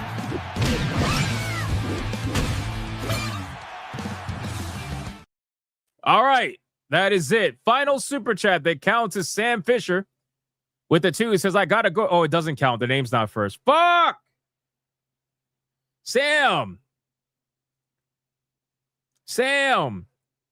the name's not first. Thank you, Sam, for the 2. I appreciate it. Got to go with Common. 2 gorgeous. I appreciate that, brother. Thank you so much. It doesn't count, unfortunately. War Wizard with a 489 does count. Yoriichi, no lag. Thank you. I appreciate that. Dr. Spike with a $100 Red Boy Hyperbanger for Yoriichi over on YouTube. That's absolutely insane. You want to know why? Because he also dropped a $100 Red Boy Hyperbanger at the same exact time on Rumble for Yoriichi. So that is a $200 Red Boy Ultimate Hyperbanger for Yoriichi. And then Raza with a 10 on Rumble also counts for Yoriichi. Holy shit, boys. Raza and Dr. Spike just double penetrated everybody. Holy shit. Mods, count it up. In the meantime, I'm going to give 2 clips for Dr. Spike. But first,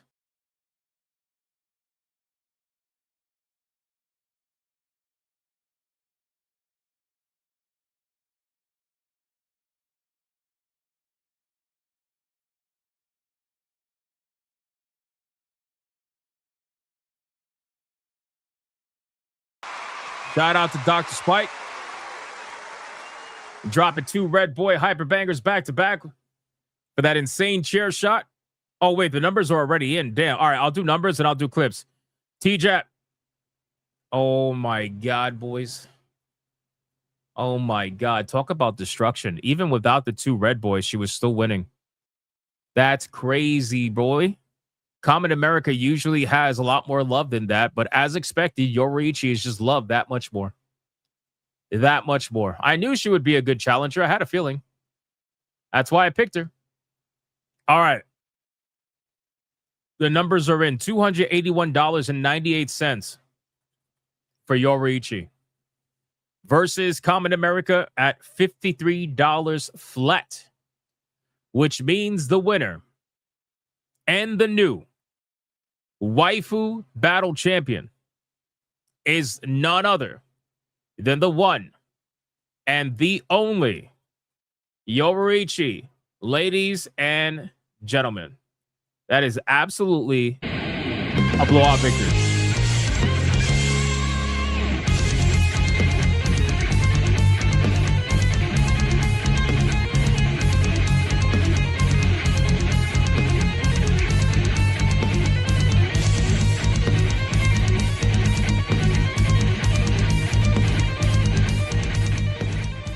Let's do it one more time, ladies and gentlemen. One more time. Let's go.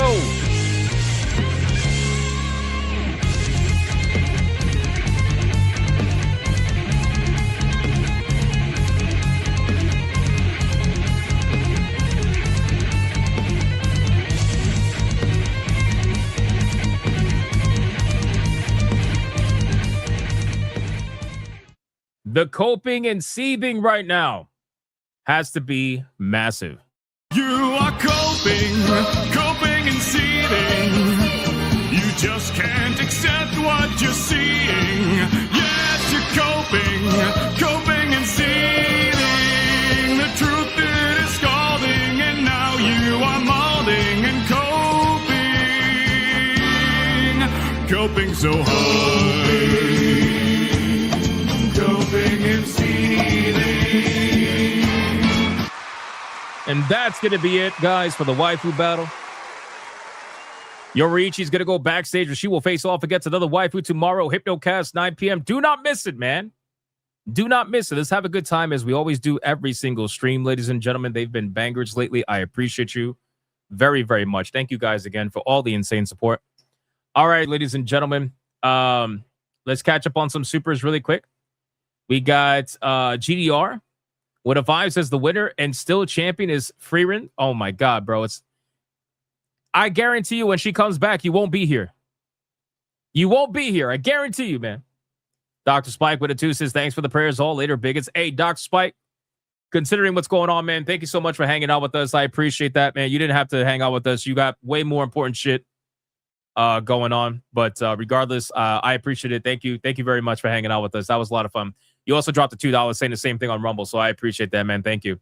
Midnight Mike with $1 on Rumble says, at least I avenged the 15-cent loss KA had last time around. Yeah, that's fair. That's fair. That's fair. All right, boys. Thank you guys so much for the insane support today. Shout out to everybody who liked, commented, super chatted, memberships, everything, gifted games. You're all amazing. We are going to be rating ourselves over for Crimson Desert and have fun for the rest of the night. Thank you guys again for the insane support. And again, if you want to check out the TTS system that we're going to bring over to Hypnocast soon, but right now it's over there on Griffcast. You can come hang out. Or if you just want to hang out, regardless, super chat or no super chat, doesn't matter. Just come hang out, have a good time, and shoot your shit with us. And of course, shout out to the Hypnomods for doing what they do every single day. Appreciate you guys as well. Except for T-Jap, you motherfucker. You bastard. I won't forget that. I won't forget that. And I'll see you guys on the next one. Until then, you already know, man. Go be bigots and go be gooners. Stay to the end for the raid. We got 2 clips we got to play for Dr. Spike. I'm going to play some clips right now. Here we go. I got the best one. Here we go. Ready? 1, 2, 3, go. Bye. Okay, everyone, we got another Red Boy hyper banger. Let's bring the ladies in.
I have relationships with women and sex with men. And I got news for you. That means you can't.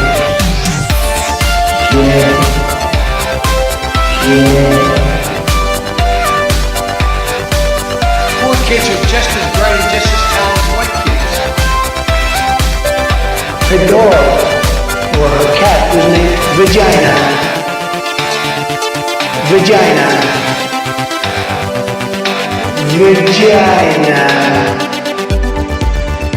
Put a ticket in Maker Gang.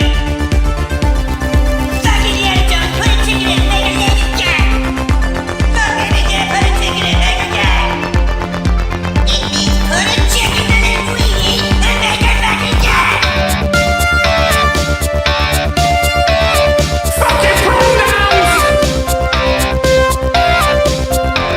Fucking pronouns!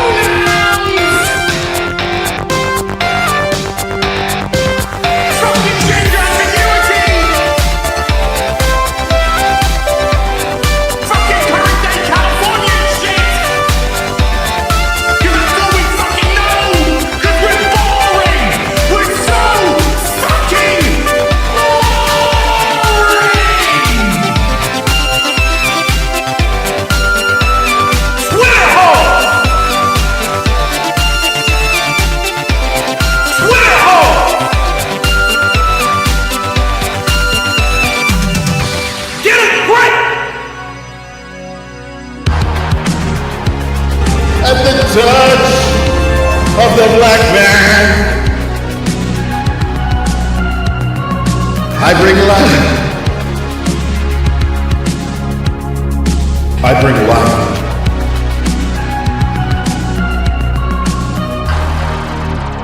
I bring life.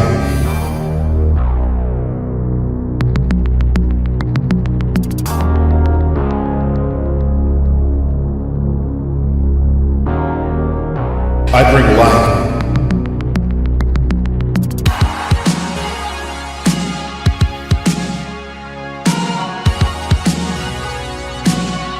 I bring life.